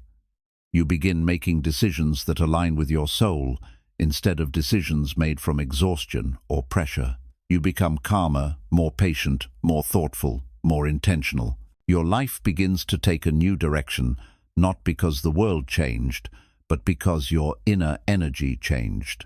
As this energy grows, you begin to understand a profound truth. Your energy shapes your reality. If your energy is overwhelmed, everything feels overwhelming. If your energy is chaotic, your life becomes chaotic. If your energy is heavy, your path feels heavy. But if your energy is calm, your life feels calm. If your energy is focused, your goals feel achievable. If your energy is aligned, your path becomes clear. Protecting your energy is not just a spiritual practice, it is a life practice. It affects your mental health, your emotional well-being, your relationships, your success, your clarity, and your overall quality of life. Walking alone also teaches you discernment, the ability to sense who should be allowed near your inner world. Not everyone belongs in your life. Not everyone deserves access to your mind. Not everyone should touch your heart. Humans are energetic beings, and some carry chaos, insecurity, envy, or emptiness that spills into your life when you let them too close. In solitude, you learn to sense these energies long before they cause harm.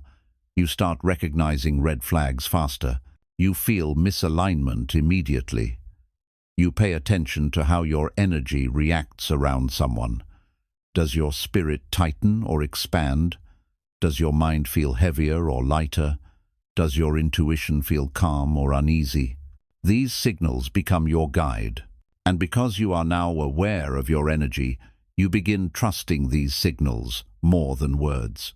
As your energy becomes stronger, you naturally attract people, environments, and experiences that match your vibration. Low-energy situations no longer feel appealing. Drama becomes boring. Chaos becomes uninteresting. Fake people become easy to read. Shallow interactions become draining.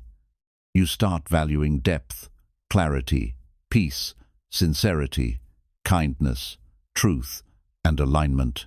Your energy becomes your filter, and with that filter, you begin creating a life that feels peaceful, meaningful, and truly yours. Eventually, walking alone teaches you the most important truth of all. Your energy is your responsibility. No one else will protect it for you. No one else will save you from draining situations. No one else will cleanse your emotional space. No one else will stop you from giving too much. No one else will notice when your soul feels tired. This responsibility may feel heavy, but it is also empowering because once you take control of your energy, you take control of your entire life. Your peace becomes stable, your boundaries become natural, your decisions become wise, your heart becomes lighter, your mind becomes clearer, your future becomes brighter. This is the lesson solitude gives you, that your energy is not something to waste, not something to give away freely, not something to sacrifice for people who do not value it. It is your foundation, your power, your essence, your compass. When you learn to protect it, you learn to protect yourself. And when you protect yourself, you become unstoppable. This is why walking alone is not a punishment. It is the beginning of your true power. It is where your energy returns to you. And once it returns, you will never walk the same again. 13. Walking alone teaches you how to live from your inner peace instead of external chaos. Most people live their lives reacting to the world around them. They react to people's moods, words, expectations, insults, pressures, judgments, and behavior. They react to situations that go wrong. They react to fears that arise. They react to emotions created by the mind. They react to memories from the past and worries about the future. This constant state of reaction becomes their life. They wake up tense, they go through the day stressed, and they sleep with anxiety. They don't realize that they are not living from their center, they are living from chaos. The chaos outside becomes the chaos inside. The noise of life becomes the noise of their mind. The instability of others becomes the instability of their emotions. Buddhism teaches that true inner freedom begins when you no longer react to the external world, but instead respond from your inner peace. But this shift cannot happen when you are constantly surrounded by people, noise, responsibilities, and emotional stimulation. It happens only when you walk alone. Walking alone teaches you the difference between internal peace and external chaos, something most people never experience deeply. When you remove yourself from noise, not just physical noise but emotional noise, your mind begins to settle in a way you have never felt before. You begin noticing how tense your body has been, how tightly you've been holding emotions, how scattered your thoughts were, how restless your heart felt. Solitude acts like a mirror, reflecting the true condition of your inner world. This reflection can be uncomfortable at first, because it reveals how much the outside world has been influencing your inner state without your awareness. But this discomfort is necessary. Awareness always comes before healing. As you continue walking alone, something subtle but powerful happens. You begin discovering the depth of your inner peace. You begin realizing that peace is not something the world gives you. It is something that was always inside you, but it remained buried under responsibilities, distractions, relationships, expectations, and constant activity. Peace is not created, it is uncovered. When the mind becomes still, peace naturally rises. When emotions settle, peace becomes visible. When thoughts slow down, peace becomes accessible. This is the gift. Solitude brings it, introduces you to the peace that was always waiting within you. This inner peace becomes the foundation of your life. When you learn to anchor yourself in it, everything around you begins to change. The things that once triggered you lose their power. The people who once controlled your emotions no longer shake you. The mistakes you once feared no longer paralyze you. The future you once worried about no longer scares you. You begin living from your center, calm, grounded, aware, and steady. This is the peace that walking alone teaches you to build. But the transformation becomes deeper when you realize that inner peace is not just a feeling, it is a way of living. It is a new way of responding to life. It changes how you speak, how you think, how you act, how you choose, how you handle pain, and how you process joy. When you live from your inner peace, you no longer rush through life. You move with intention. You no longer react from insecurity. You respond with clarity. You no longer attach to temporary emotions. You observe them with awareness. You no longer let people's behavior create storms inside you. You remain grounded in your center. Walking alone teaches you how to develop this kind of emotional grounding. You learn to pause instead of react. You learn to breathe instead of panic. You learn to watch your thoughts instead of believing every one of them. You learn to accept moments instead of fighting them. You learn to let life unfold instead of trying to control everything. Buddhism teaches that peace does not come from controlling your circumstances. It comes from mastering your inner world. Solitude gives you the training ground for this mastery. As your inner peace grows, you begin noticing how differently you handle stress. What once felt overwhelming now feels manageable. What once triggered deep anxiety now feels like a passing wave. What once caused emotional chaos now feels like something you can observe without losing your balance. You develop a kind of inner resilience that is not aggressive or forceful. It is soft, calm, and unshakable. This is the strength of someone who walks alone. Their peace is not fragile because it is not dependent on anything external. As solitude becomes a part of your life, your relationship with yourself changes. You begin enjoying your own presence. You begin trusting your own decisions. You begin loving your own company. You begin relying on your own intuition. You begin valuing your own peace more than the comfort of validation or attention. This self-relationship becomes one of the strongest foundations of your life because it teaches you that you do not need the world to be at peace. You need yourself to be at peace. You stop seeking comfort in others because you have found comfort within. Eventually, your inner peace becomes so strong that external chaos cannot touch you in the same way. You begin moving through life with a quiet confidence. People will say that you have changed, that you seem calmer, harder to provoke, more mature, more focused, more centered. They may not understand the reason, but you will. You have learned how to live from your inner peace, not from the world's noise. You have learned how to let go of chaos instead of letting chaos control you. You have learned how to stop absorbing other people's emotions. You have learned how to stay rooted even when life becomes unpredictable. This is one of the highest forms of inner strength. Walking alone also sharpens your intuition. In solitude, you begin hearing the quiet voice inside you that was often drowned out by external influence. This inner voice becomes your guide. It becomes clearer, stronger, and more accurate as your peace increases. You begin sensing when something is good for you and when it is not. You sense when your energy rises and when it drops. You sense when someone aligns with your soul and when someone disrupts your peace. You begin trusting yourself more than you trust any outside opinion, not out of arrogance, but out of awareness. Intuition is clearest in silence, and silence is found in solitude. As your inner peace deepens, you begin living differently. You choose people who feel gentle and sincere. You choose environments that support your spirit. You choose habits that nourish your mind. You choose dreams that align with your soul. You choose conversations that feed your growth. You choose boundaries that protect your well-being. You choose silence over drama, patience over reaction, presence over distraction.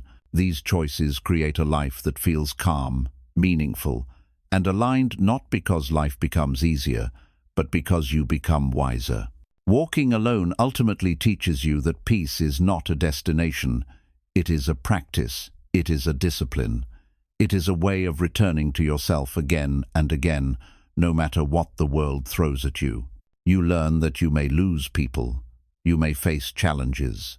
You may experience hardships, but you do not have to lose your peace. Inner peace becomes your armor, your compass, your grounding, your sanctuary. With it, you can walk through fire without burning, through chaos without shaking, through storms without sinking, and over time, you realize the ultimate truth. Living from inner peace is living from your true self. It is the version of you that is not influenced by fear, not shaped by insecurity, not controlled by the world.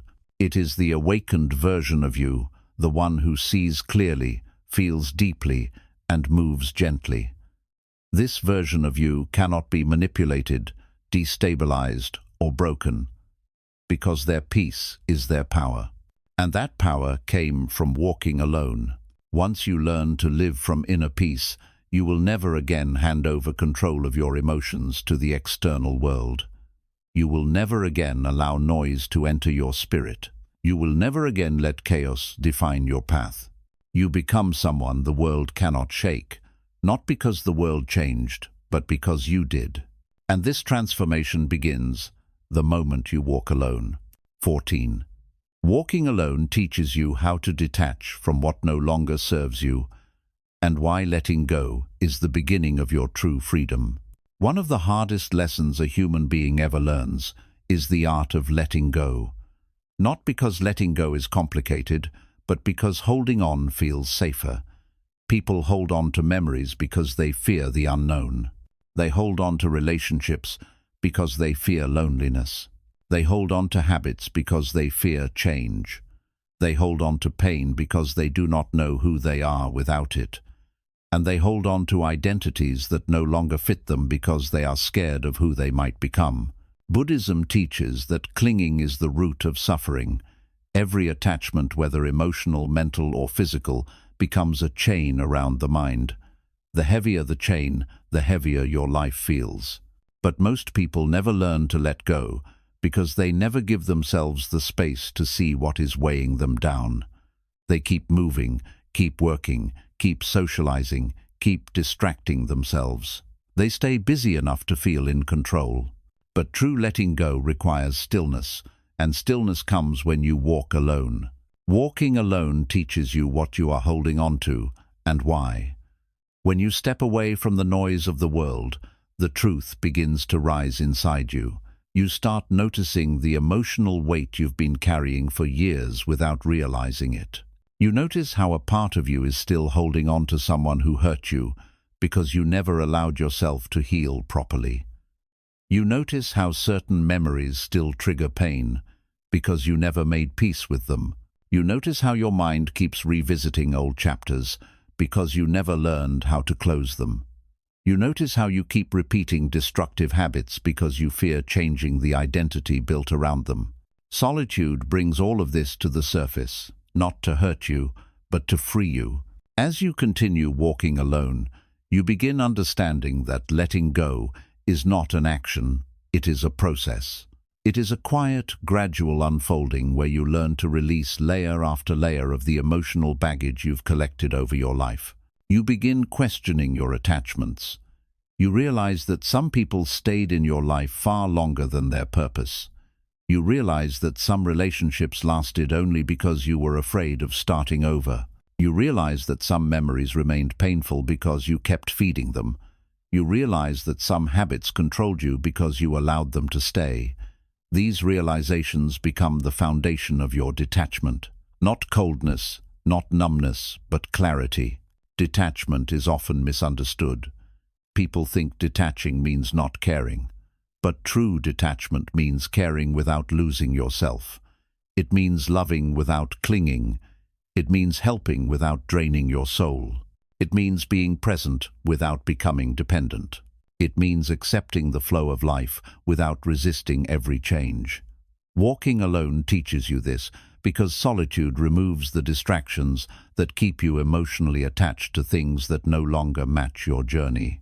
When you are alone, you begin asking yourself the questions you avoided. Why am I holding on to something that hurts me? Why am I forcing what is not aligned? Why am I scared of letting go? Why does this memory still have power over me? These questions create cracks in the walls you've built. Through those cracks, truth begins to enter. As your awareness expands, you begin releasing the smaller attachments first, the habits, the routines, the impulses, the emotional reflexes. You let go of seeking validation. You let go of comparing your path with others. You let go of the need to explain yourself to people who don't understand you. You let go of caring about opinions that do not matter. This initial release already feels liberating. It lightens your mind.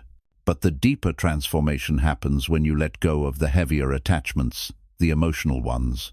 The ones tied to people, identities, beliefs, and past experiences that shaped your self-image. Walking alone teaches you that some people belong in earlier chapters of your life, not the present one. It shows you that outgrowing people is not betrayal, it is evolution. You realize that keeping certain individuals in your life only because of history is not loyalty, it is self-sacrifice.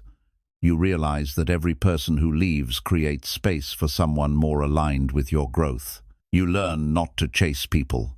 You learn not to force connections. You learn not to beg for attention, affection, or validation. You learn not to hold on out of fear. You learn to trust that what is meant to stay will stay naturally, and what is meant to leave will leave effortlessly. This trust becomes one of the deepest forms of inner peace you will ever experience.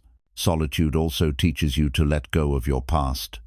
Not by erasing it, but by releasing your attachment to it. You begin understanding that your past is not your prison, it is your teacher. The pain you felt was real, but the suffering you carry now is optional. When you walk alone, you start revisiting your past from a place of awareness instead of emotion. You begin seeing patterns, choices, wounds, and lessons. You realize that you kept certain memories alive because you never processed them. You realize that some pain stayed because you replayed it. You realize that you can free yourself from emotional prisons that you once believed were permanent. You learn that forgiveness is not about others. It is about releasing yourself from the weight of yesterday. Another powerful form of letting go happens when you release the version of yourself that no longer aligns with who you are becoming. This is one of the hardest forms of detachment because it forces you to face your identity. You begin letting go of the insecure you who depended on others for self-worth. You let go of the fearful you who avoided risks. You let go of the self-doubting you who underestimated your power. You let go of the people-pleasing you who prioritized everyone except yourself. You let go of the reactive you who allowed emotions to control decisions. You let go of the old self that was shaped by trauma, fear, insecurity, and external influence. Walking alone reveals that your identity was built around survival, not truth. And when survival is no longer needed, that identity must be released. Letting go of your old self opens the door to a new you, a stronger, wiser, more peaceful, more grounded version of yourself. This new version does not cling to anything. It does not fear endings. It does not resist change. It does not chase approval. It does not run from discomfort. It does not limit itself. It does not live in the past. It flows with life. It welcomes growth. It trusts the journey. It listens to intuition. It values peace more than attachment. This is who you become when you walk alone long enough to release what once held you back. Walking alone also teaches you how to let go without bitterness. Many people hold on to things because they are afraid that releasing them means admitting defeat. But solitude teaches you that letting go is not losing, it is choosing yourself. It is choosing your peace over chaos. It is choosing your growth over stagnation. It is choosing your future over your past. It is choosing alignment over attachment. You begin letting go with gratitude, grateful for the lessons, grateful for the growth, grateful for the memories, and grateful that you are finally free.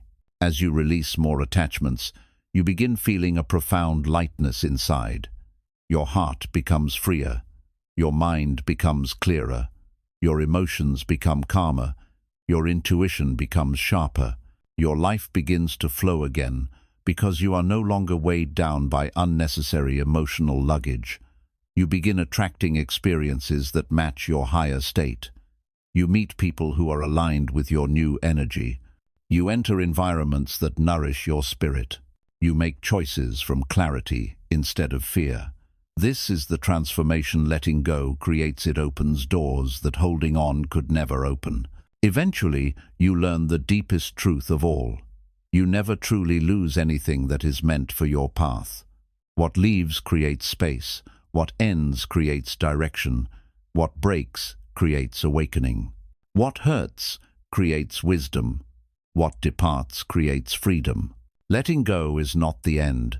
It is the beginning of becoming who you really are. Walking alone teaches you that the art of letting go is the art of living lightly.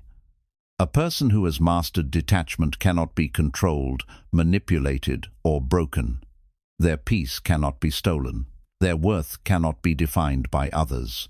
Their heart cannot be held hostage by past wounds. Their mind cannot be shaken by temporary situations. They move through life with a quiet power, the power that comes from not clinging. In the end, letting go becomes your freedom, your clarity, your strength, your awakening. And this freedom begins the moment you walk alone. 15. Walking alone teaches you how to trust the flow of life, instead of fighting what you cannot control. One of the greatest sources of human suffering is the belief that life should always unfold according to your plans. People expect their relationships to last, their dreams to work out exactly as imagined, their timing to be perfect, their paths to be smooth, and their efforts to guarantee results. And when life moves differently, when people leave, when plans shift, when outcomes change, when opportunities fade, when timing feels delayed, they panic, overthink, resist, and force. They begin fighting reality with their expectations. They become frustrated, angry, anxious, and confused. Buddhism teaches that the root of suffering is resistance. The more you resist what is, the more pain you create for yourself. But the wisdom of accepting life's flow does not come from books, teachings, or lectures. It comes from solitude. When you walk alone long enough, life begins to reveal its natural rhythm, its timing, its lessons, its unfolding. You begin to see that life is not something you control, it is something you learn to move with. Walking alone removes the external noise that keeps you blind to life's deeper movements. When you are constantly surrounded by people, routines, expectations, and responsibilities, your mind becomes consumed with control. You try to manage everything, predict everything, plan everything, and secure everything. But when you walk alone, your mind begins to quiet down. You start observing life instead of reacting to it. You start noticing how everything changes naturally. You start seeing how seasons shift without force, how the sun rises without permission, how rivers flow without resistance, how flowers bloom without rushing. You realize that nature has a rhythm, and so does your life. This awareness softens you. It teaches you patience. It teaches you surrender. It teaches you trust. As solitude deepens, you begin recognizing that many things you stressed over were never in your control to begin with. You realize that you did not control who hurt you, who stayed, who left, who loved you, who betrayed you, who believed in you, or who doubted you. You realize that you did not control the opportunities that appeared or disappeared. You realize that you did not control the timing of major events in your life, the breakthroughs, the failures, the disappointments, the blessings. Your attempts at controlling life were exhausting you, not guiding you. Walking alone shows you this truth clearly. You can influence your path, but you cannot force it. You can prepare yourself, but you cannot dictate the timing. You can put in the effort, but you cannot choose the outcome. This realization humbles the mind and frees the heart. The more time you spend alone, the more you understand that life has a strange way of giving you exactly what you need at the moment you need it, even if it's not what you wanted. That heartbreak that shattered you became the beginning of your self-discovery. That rejection that humiliated you became the redirection that saved you. That failure that discouraged you became the lesson that strengthened you. That delay that frustrated you prevented you from entering something harmful. That ending that broke you created space for something greater. But when you were surrounded by noise, you could not see any of this. Solitude reveals the hidden order behind the chaos. It teaches you that life is not punishing you, it is shaping you. Walking alone teaches you the difference between forcing and flowing. Forcing comes from fear, the fear of losing, the fear of uncertainty, the fear of being alone, the fear of change. Flowing comes from trust. Trust in yourself, trust in your inner voice, trust in life's wisdom, trust in timing. When you force life, everything becomes heavy. Your relationships feel strained. Your decisions feel rushed. Your emotions feel unsettled. Your mind feels chaotic. You feel constantly tired because you are fighting the natural movement of life. But when you learn to flow, everything becomes lighter. You stop trying to control outcomes and start focusing on alignment. You stop chasing what is leaving and start welcoming what is arriving. You stop resisting change and start adapting to it. You stop demanding answers and start trusting timing. One of the most powerful transformations that solitude brings is the ability to sit with uncertainty. Most people fear uncertainty because it represents loss of control. But when you walk alone, you begin learning how to live with it peacefully. You realize that uncertainty is not a threat. It is the space where life creates new possibilities. It is a blank canvas. It is an open door. It is the birthplace of growth. Walking alone teaches you to breathe through uncertainty, to listen to your intuition in moments of doubt, and to trust the inner guidance that becomes clearer when the world becomes quieter. Solitude also teaches you that not every change requires your resistance. Many changes in your life were not mistakes, they were transitions. They were shifts that were meant to align you with a better version of yourself. You begin understanding that change is not an interruption of your path. Change is your path. Without change, there is no growth. Without endings, there are no beginnings. Without uncertainty, there is no transformation. Without surrender, there is no peace. Walking alone shows you that resisting change is like trying to stop the tide with your hands. The tide will always move, and you will only exhaust yourself trying to fight it. As your trust in life grows, your emotional reactions begin to soften. You stop overthinking every situation. You stop assuming the worst. You stop panicking when things shift. You stop breaking down when life feels uncertain. You begin responding with patience instead of fear, clarity instead of confusion, acceptance instead of resistance. This emotional maturity is not a sign of weakness, it is the deepest form of strength. A strong person is not someone who controls everything. It is someone who remains peaceful even when they cannot control anything. Walking alone teaches you this strength. Another profound lesson solitude teaches is the understanding that life always takes care of those who trust it. You begin noticing small synchronicities, moments when things align effortlessly, opportunities that appear unexpectedly, people who enter at the right moment, solutions that come when you stop forcing. These moments are not coincidences, they are signs that life flows more smoothly when you stop fighting it. The moment you begin trusting the process, life begins guiding you. As your connection with the flow of life deepens, you develop a sense of inner stability that no external event can shake. You begin feeling that everything is unfolding exactly as it should. Not perfectly, not painlessly, but purposefully. You begin waking up with a softer heart.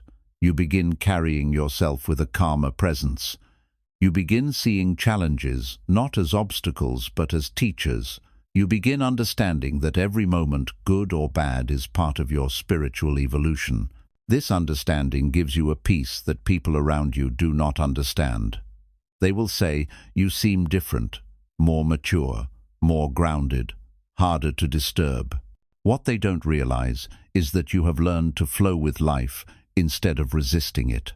Walking alone also teaches you how to trust yourself. When you are always surrounded by others, your decisions become influenced by their fears, their doubts, their advice, their expectations, and their opinions. But in solitude, your inner voice becomes the loudest voice. You begin hearing your intuition clearly, the quiet pull that guides you even when logic cannot. You begin trusting your gut feelings, the sensations that tell you when something is right or wrong. You begin following your soul more than the world. This self-trust becomes one of the strongest guiding forces in your life. Eventually, solitude teaches you the most liberating truth of all. You are not here to control life. You are here to experience it. You are here to learn, to grow, to evolve, to rise, to awaken. And the only way to truly awaken is to let go of your resistance and trust the flow of your journey. When you fight life, you exhaust yourself. When you trust life, you transform yourself. You begin to understand that the universe is not against you. It is preparing you. It is protecting you. It is guiding you. It is shaping you. It is aligning you. But you only see this when you slow down, breathe, observe, and walk alone. Once you learn to trust the flow of life, you become unshakable. You stop fearing change. You stop panicking in uncertainty. You stop forcing outcomes. You stop clinging to what is leaving. You stop doubting your path. Your life begins to feel like a river moving, shifting, flowing, carrying you to exactly where you need to be, even if the water feels rough at times. And when you surrender to this flow, you find a peace that no amount of control could ever give you. This is the wisdom that walking alone reveals. This is the freedom that surrender creates. This is the power of trusting the flow of life. And once you learn this, your entire relationship with existence changes forever.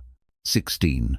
Walking alone teaches you how to hear your soul and why your inner voice becomes the most powerful guide in your life. In the modern world, people hear everything except themselves. They hear society telling them what success should look like. They hear family telling them who they must become. They hear friends influencing their choices, fears shaping their direction, insecurities whispering doubts, and the world constantly shouting for their attention. With so many voices pulling at their mind, most people lose touch with the quiet voice inside the voice of the soul. This voice is soft, subtle, and easily drowned out. But it is also the only voice that truly knows your path, your purpose, your truth, your direction, and the person you are meant to become. Buddhism teaches that enlightenment begins the moment you hear your inner voice clearly. But clarity cannot exist in chaos. Inner truth cannot be heard in noise. The soul does not speak through shouting, it speaks through silence. And walking alone is the only way you truly learn how to hear it. When you first walk alone, the world inside you feels loud. Thoughts rush, emotions rise, memories surface, fears speak. You feel restless, uncomfortable, or overwhelmed because your inner reality is suddenly exposed. Most people avoid this stage by escaping into distractions, music, scrolling, relationships, conversations, entertainment, or anything that keeps them from meeting themselves. But when you choose solitude, you make a different choice. You choose to sit with yourself. You choose to listen. You choose to observe.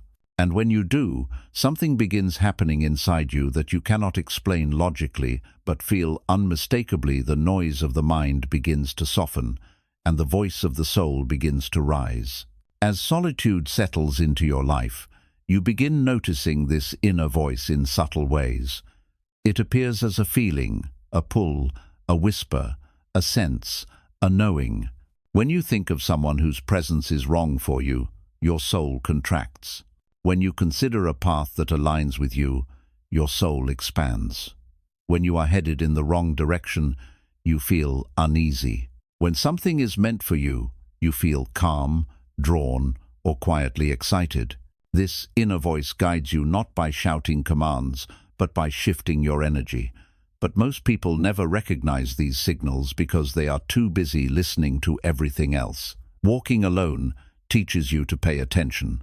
The inner voice speaks the truth even when the truth is uncomfortable. It tells you when you are forcing something that is not meant for you. It tells you when you are staying where you no longer belong. It tells you when someone's energy is draining your spirit. It tells you when a dream no longer aligns with who you are becoming. It tells you when you need rest, when you need change, when you need distance, and when you need courage. But because truth is often inconvenient, people ignore it. They choose fear over intuition, comfort over alignment, familiarity over growth, and noise over clarity. When you walk alone long enough, you stop doing this. You begin honoring the truth even when it changes your life.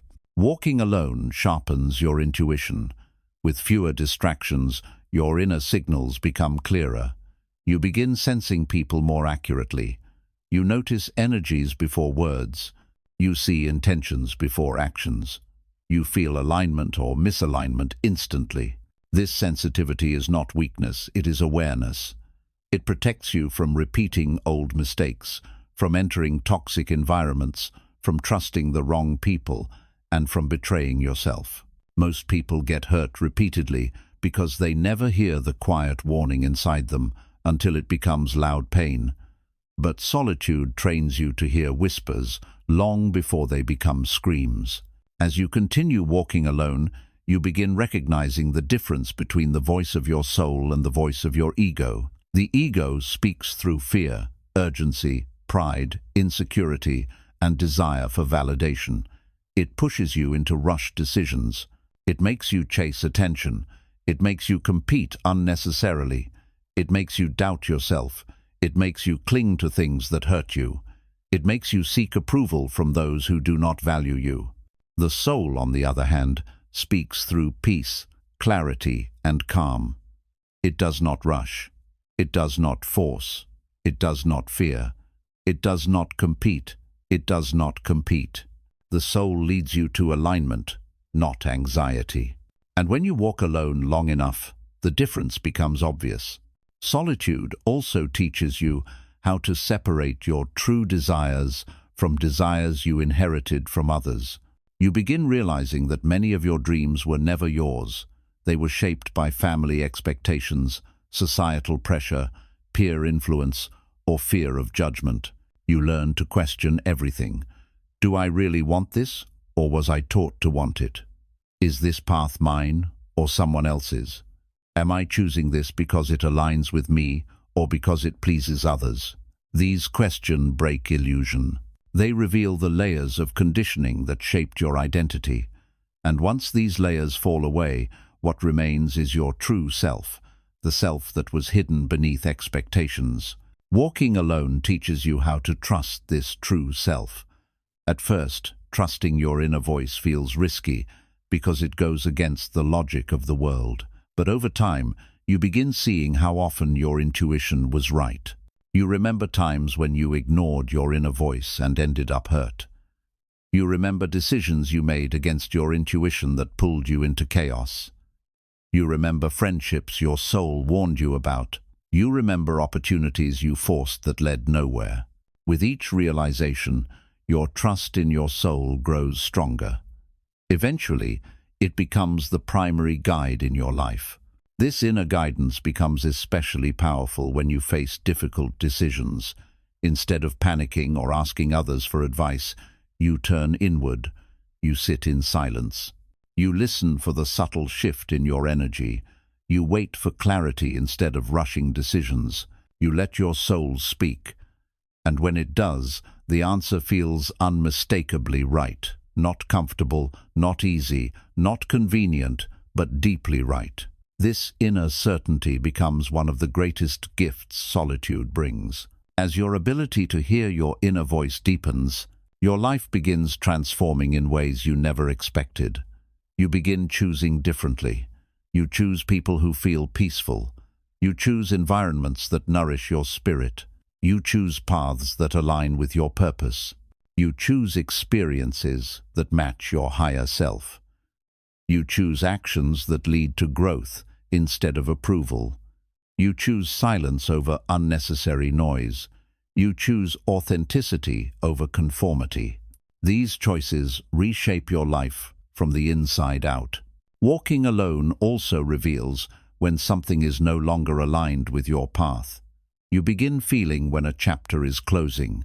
You sense when a relationship has reached its expiration.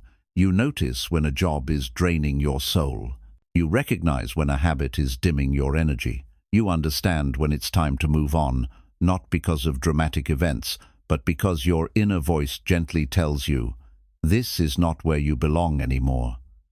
And instead of resisting, you listen. This ability to end things with awareness is one of the highest forms of emotional maturity. The more you listen to your soul, the more life begins aligning with you. Opportunities appear that match your energy. People enter who resonate with your spirit.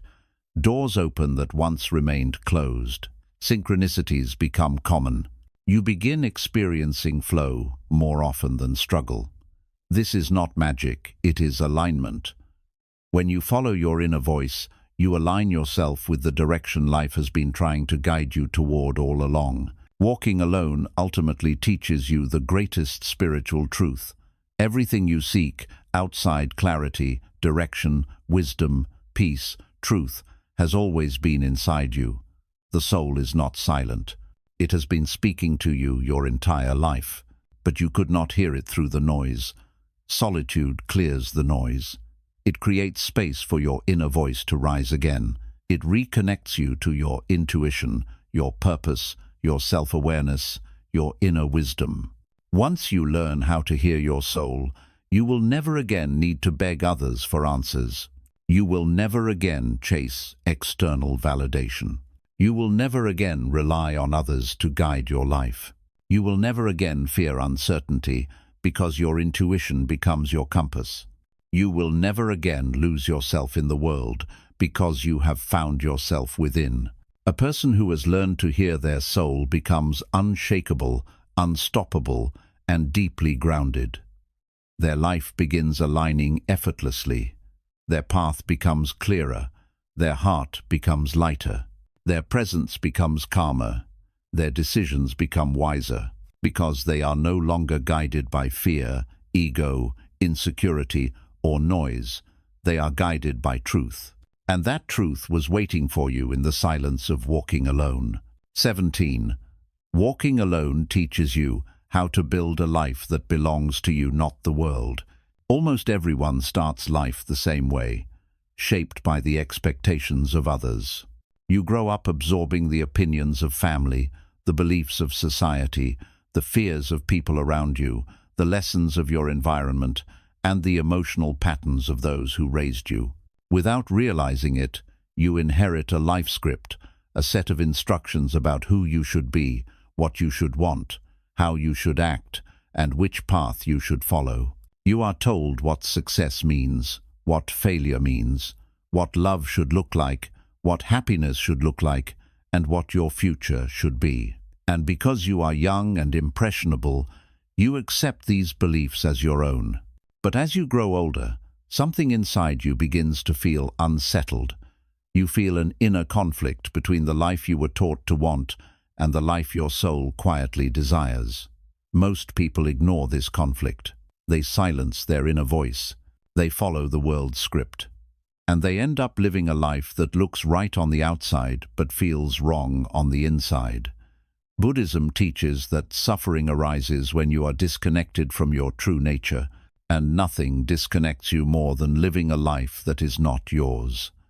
The only way to reconnect with your authentic path is to walk alone. Walking alone gives you the space to question everything you once accepted without thinking.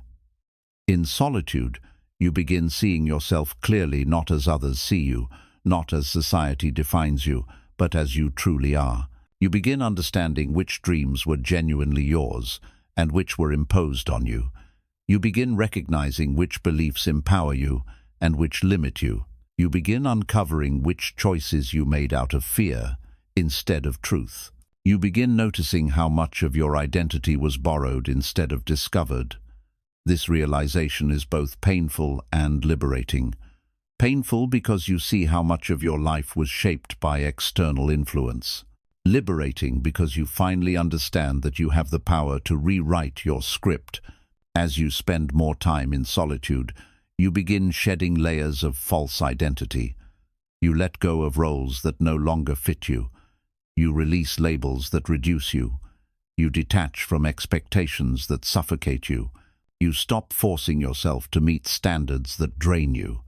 You stop pretending to be someone you are not just to be approved or accepted. You realize that every time you lived for others, you abandoned yourself. And solitude gently guides you back to the truth that your life belongs to you, not the world. Walking alone also reveals how deeply the fear of judgment controls the lives of most people. This fear stops people from pursuing their dreams, changing their path, expressing their true self, and living authentically. The world teaches you to prioritize appearance over truth, approval over peace, conformity over individuality.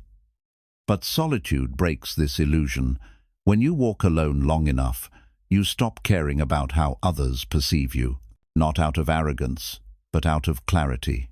You begin understanding that people judge from their own insecurities, their own limitations, their own beliefs, and their own fears. Their judgments have nothing to do with your destiny. When this truth sinks in, the weight of judgment disappears.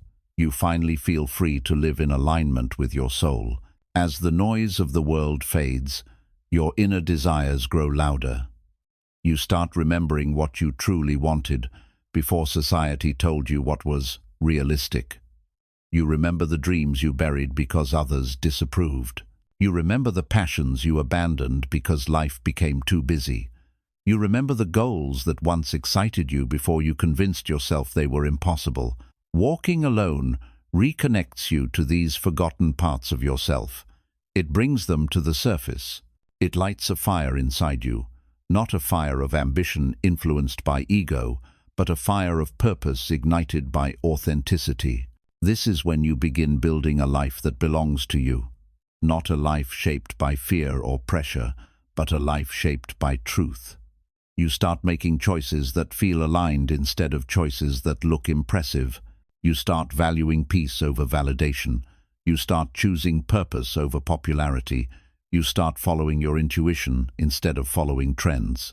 You start trusting your own timing instead of comparing your journey to others. These changes reshape your life from the inside out. Walking alone also teaches you the importance of self-definition. In a world where everyone tries to define you, solitude gives you the space to define yourself. You begin asking yourself questions that few people dare to ask. Who am I when no one is watching? What do I truly value? What kind of person do I want to become? What kind of life feels right for my soul? What do I need to feel fulfilled? These questions bring you face to face with your essence, and your essence becomes the foundation of your new life. As this inner foundation strengthens, you begin setting boundaries that protect your authenticity. You stop allowing others to influence your choices. You stop sacrificing your well-being to please people who would not do the same for you. You stop tolerating environments that suffocate your soul. You stop giving power to voices that do not understand your journey. Your boundaries are not walls, they are protection for the life you are building. They are your way of honoring yourself. Walking alone also teaches you the difference between loneliness and solitude. Loneliness is the absence of others. Solitude is the presence of yourself. When you walk alone, you stop fearing your own presence. You begin experiencing the beauty of being with yourself, your thoughts, your feelings, your dreams, your reflections. This relationship becomes the foundation of your independence. You no longer rely on others to fill emotional voids because you have learned to fill them yourself. You no longer rely on external validation because you validate yourself. You no longer cling to relationships out of fear because you have built a home within your own soul. As your independence grows, you begin designing your life consciously. You start choosing relationships that nourish your spirit instead of relationships that drain you. You choose goals that excite your soul instead of goals chosen for approval. You choose habits that strengthen your mind instead of habits that numb it. You choose environments that support your growth instead of environments that pull you backward. These choices gradually create a life that feels like home, a life where your inner world and your outer world finally match. Walking alone ultimately teaches you that the greatest tragedy is not living a hard life. It is living someone else's life. It is chasing dreams that do not belong to you. It is sacrificing your peace for approval. It is ignoring your intuition for acceptance. It is acting out roles that contradict your soul. It is building a life that looks good but feels wrong. But once you walk alone long enough, you realize you do not have to live this way. You can design your own path. You can choose your own direction. You can change your destiny by changing your choices. And the moment you begin living from your authentic self, life begins to align with you in ways you never imagined. You start attracting people who resonate with your truth. You enter situations that match your energy. You receive opportunities that feel meant for you. You experience synchronicities that guide your path. You feel lighter, clearer, more grounded, and more alive. This is what happens when you stop living for the world and start living for your soul. Eventually, you reach a point where your life no longer feels forced. It flows. It feels natural. It feels peaceful. This does not mean every moment is easy, but every moment feels aligned. And alignment is more valuable than perfection. The person you become through walking alone is someone who cannot be manipulated by opinions, cannot be shaken by judgment, cannot be redirected by pressure, and cannot be broken by life's uncertainty. You become someone who trusts their path, honors their truth, protects their peace, and follows their inner voice. You become someone who is no longer trying to fit into the world. You are building a world that fits you. This is the greatest gift of walking alone. It gives you back your life. It gives you back your truth. It gives you back your soul. And once you build a life that truly belongs to you, you will never again live for the world. 18. Walking alone teaches you how to break mental chains and free yourself from the invisible prison you didn't know you were living in. Most people are not trapped by physical limitations. They are trapped by mental ones. The real prison is not walls, bars, or locked doors. It is the invisible cage built inside the mind through years of conditioning, fear, insecurity, trauma, comparison, expectation, and emotional programming. This mental cage becomes the lens through which they see the world, the filter through which they think, the voice that narrates their beliefs, the script that shapes their decisions, and the boundary that limits their potential. But because this prison is internal, most people do not realize they are trapped. They live inside thoughts they did not choose, fears they did not question, beliefs they did not examine, and identities they did not consciously build. Buddhism teaches that liberation begins when you see the mind clearly, and nothing shows you the mind more clearly than walking alone. When you walk alone, the distractions, influences, and external voices fade into the background. You are left with your raw thoughts, your real emotions, your unconscious patterns, and the inner world you've been carrying for years. At first, this can feel uncomfortable. You may feel restless, overwhelmed, anxious, or unsettled because solitude exposes the mind. It shows you the thoughts you avoid, the fears you suppress, the stories you repeat, and the beliefs you cling to. But this exposure is not punishment. It is the beginning of freedom. You cannot escape a prison you cannot see. Walking alone reveals the mental cage, and awareness becomes the key. As solitude deepens, you begin noticing the illusions your mind created over time. You realize that many of your limits were not real, they were inherited. You realize that much of your fear was learned, not natural. You realize that many of your beliefs were based on past pain, not present truth. You realize that much of your insecurity came from comparison, not from reality. You realize that many of your emotional reactions came from old wounds, not current situations. You realize that much of your identity was shaped by survival, not authenticity.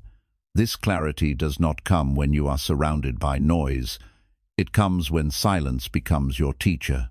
Walking alone teaches you that the mind is not your enemy, but it is not your master either. It is a tool, one that can either imprison you or liberate you depending on how aware you are. When you are unconscious, the mind controls you. It dictates your fears, your reactions, your desires, and your suffering. It keeps you trapped in old stories, old memories, old expectations. But when you are conscious, you control the mind. You observe its movements. You question its assumptions. You challenge its stories. You redirect its focus. You break its patterns. The difference between these two states, unconscious living and conscious living, is one of the greatest transformations solitude brings. As you continue walking alone, you begin recognizing the patterns that shaped your emotional life. You see how certain triggers always create the same reactions. You see how your mind jumps to conclusions based on old pain. You see how your fear of failure stops you from taking action. You see how your fear of abandonment keeps you in unhealthy relationships. You see how your fear of judgment stops you from being authentic. You see how your mind protects you by limiting you. This awareness becomes the first step toward breaking these patterns. Because once you see the chain, you can break it. One of the most significant mental chains solitude exposes is the chain of overthinking. Overthinking is the mind's attempt to control life through analysis, prediction, and fear. It makes you replay the past endlessly or worry about the future relentlessly. It keeps you trapped in loops that lead nowhere.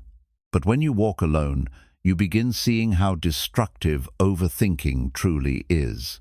You notice how it drains your energy, distorts your clarity, amplifies your fears, and paralyzes your actions. And slowly, you begin choosing presence over analysis. You begin grounding yourself in the moment. You begin noticing the sensations of breathing, walking, feeling, observing. You learn that the present moment is the only place peace exists. Another mental chain solitude reveals is the chain of comparison. When you are surrounded by people, social media, opinions, and societal standards, your mind naturally compares. Comparison creates inferiority, insecurity, jealousy, and dissatisfaction. But when you walk alone, you begin measuring your life by your own standards. You stop comparing your journey to others. You stop seeking validation. You stop trying to impress people who do not care about your growth. You begin valuing your own path, your own timing, your own progress. This shift is a form of liberation because comparison is one of the most subtle mental prisons. Walking alone also shows you how attachments create suffering. You may discover you were attached to a version of yourself that no longer exists. You may discover you were attached to a relationship that only drained you. You may discover you were attached to dreams that were never truly yours. You may discover you were attached to stability that prevented growth. You may discover you were attached to fears that kept you small. Solitude helps you see these attachments clearly, and once you see them, you begin letting them go. Letting go is not losing, it is freeing yourself from what holds you back. One of the deepest mental chains solitude breaks is the chain of emotional dependency. Many people rely on others to feel safe, loved, valued, or validated. They seek comfort outside themselves. But walking alone teaches you emotional independence. You learn how to soothe your own pain, how to calm your own mind, how to comfort your own heart, and how to stand strongly inside yourself. This independence is not coldness, it is strength. It is the ability to hold yourself together even when the world around you falls apart. It is the ability to trust yourself even when others doubt you. It is the ability to love yourself even when others do not understand you. As solitude deepens, your self-awareness becomes sharper than ever before. You begin seeing the difference between the thoughts that come from fear and the thoughts that come from intuition. You begin noticing the difference between emotional reactions and spiritual guidance. You begin understanding the difference between ego desires and soul desires. This clarity changes the way you live. You stop reacting impulsively. You stop making decisions from insecurity. You stop letting fear guide your path. You start listening to your inner wisdom. You start choosing alignment over anxiety. You start moving from truth instead of trauma. Walking alone also teaches you how to transform pain instead of running from it. Most mental chains are built from unprocessed pain. When you do not heal, the wound becomes the lens through which you see the world. Every relationship becomes distorted by past betrayal. Every risk becomes distorted by past failure. Every dream becomes distorted by past doubt. Every emotion becomes distorted by past hurt. But when you walk alone, you finally give yourself the space to feel. You confront your pain with awareness instead of avoidance. And slowly, pain turns into understanding, understanding turns into wisdom, and wisdom turns into freedom. The most powerful transformation that comes from walking alone is the realization that you are not your thoughts, you are the awareness behind them. You are not the story the mind tells, you are the one observing the story. You are not the pain, you are the one healing from it. You are not the fear, you are the one rising above it. This shift in identity is liberation. It breaks the illusion that the mind is in control. It reveals the truth that you are the one who chooses which thoughts to believe, which patterns to break, which direction to follow, and which life to create. Eventually, you reach a level of awareness where the mental prison collapses completely. You stop imprisoning yourself through fear. You stop limiting yourself through insecurity. You stop doubting yourself through past wounds. You stop holding yourself back through old beliefs.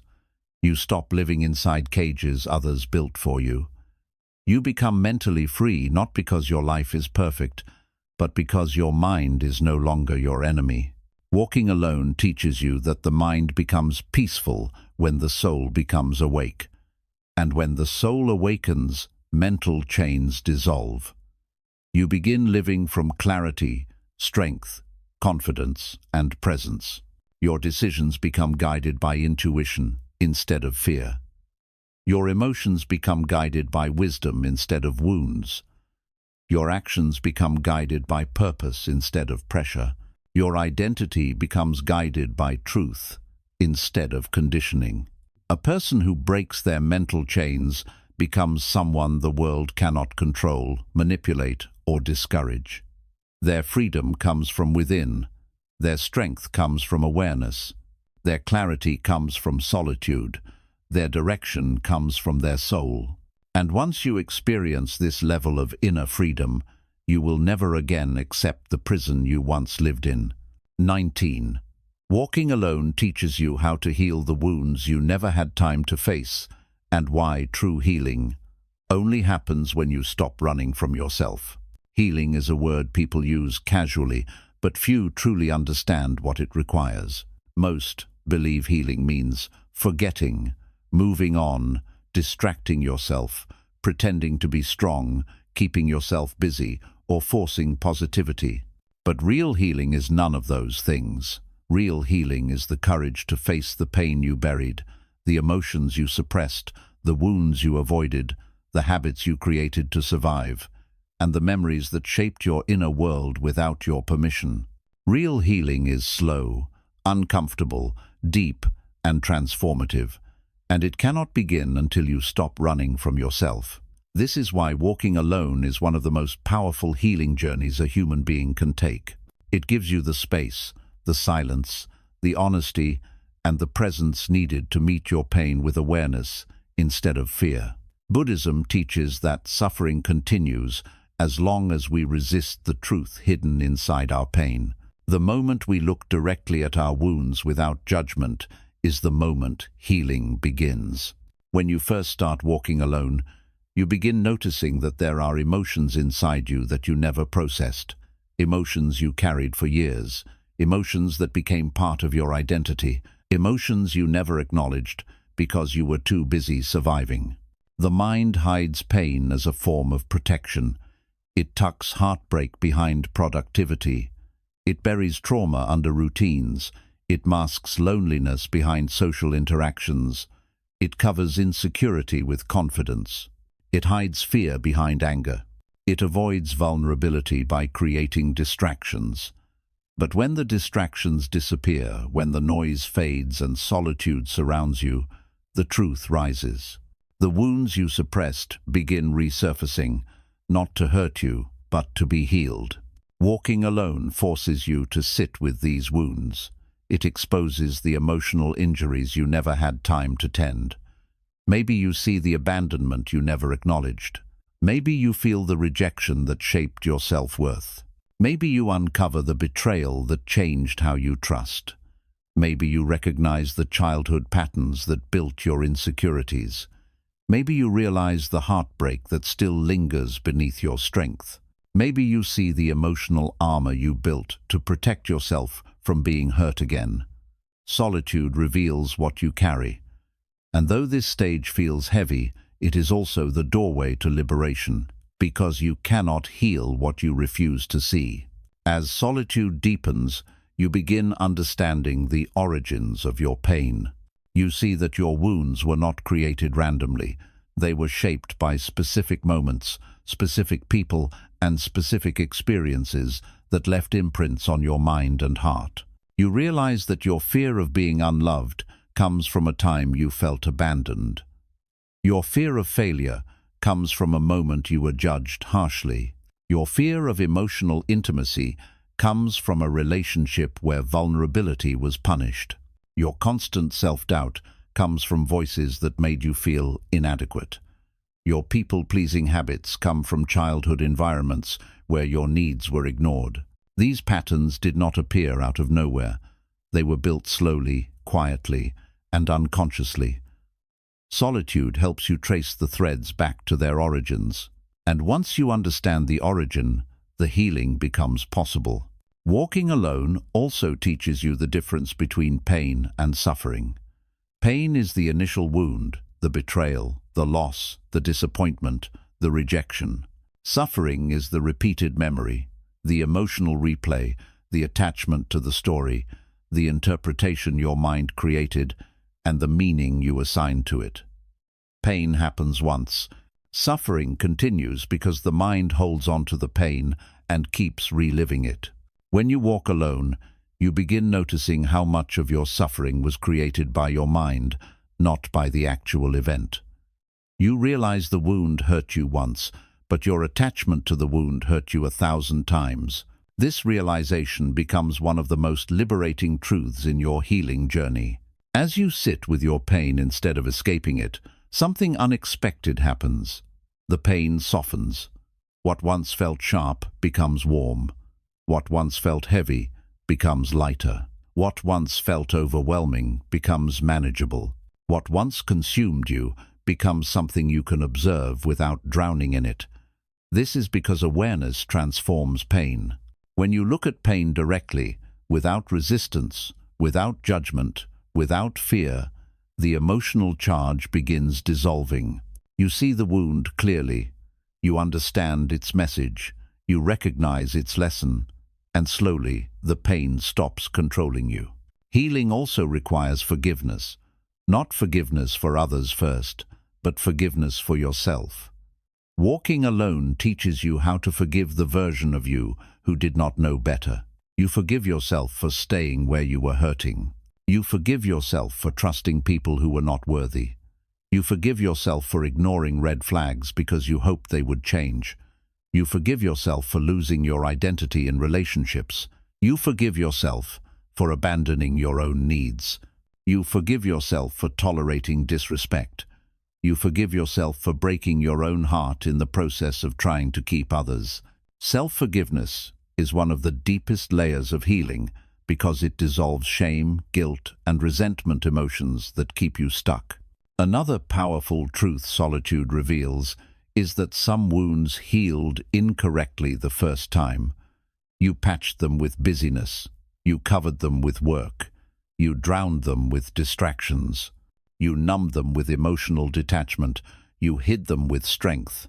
You pretended they did not exist. But the wound remained unresolved beneath your survival. When you walk alone, you gently reopen the emotional places that were never healed properly, not to suffer, but to heal them the right way this time. Healing is revisiting pain from a place of awareness, not trauma. You feel it without drowning. You understand it without losing yourself. You release it without fear. Walking alone also teaches you emotional honesty. It forces you to see the truth about your feelings.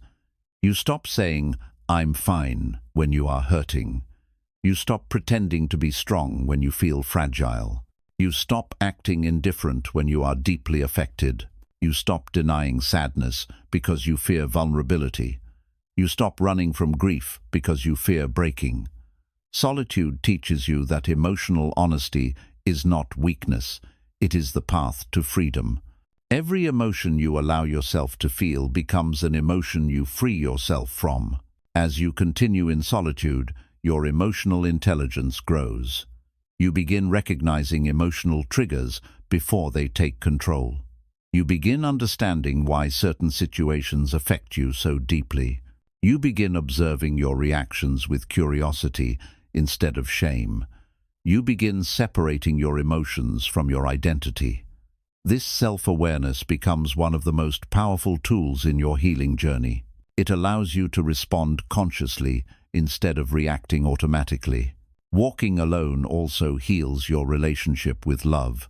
When you are constantly surrounded by relationships, romantic or platonic, your sense of love is shaped externally. You rely on others to make you feel valued, wanted, important, or loved. But when you walk alone, you learn how to love yourself without needing external affirmation. You learn how to comfort your heart without someone else saving you. You learn how to support yourself through loneliness. You learn how to treat yourself gently. This self-love is not ego, it is emotional maturity. When you know how to love yourself, you no longer settle for relationships that hurt you. You no longer cling to connections that drain you. You no longer accept crumbs of affection. You choose love that aligns with your healed self, not your wounded self. One of the most transformative parts of healing in solitude is learning how to release people with peace instead of with pain.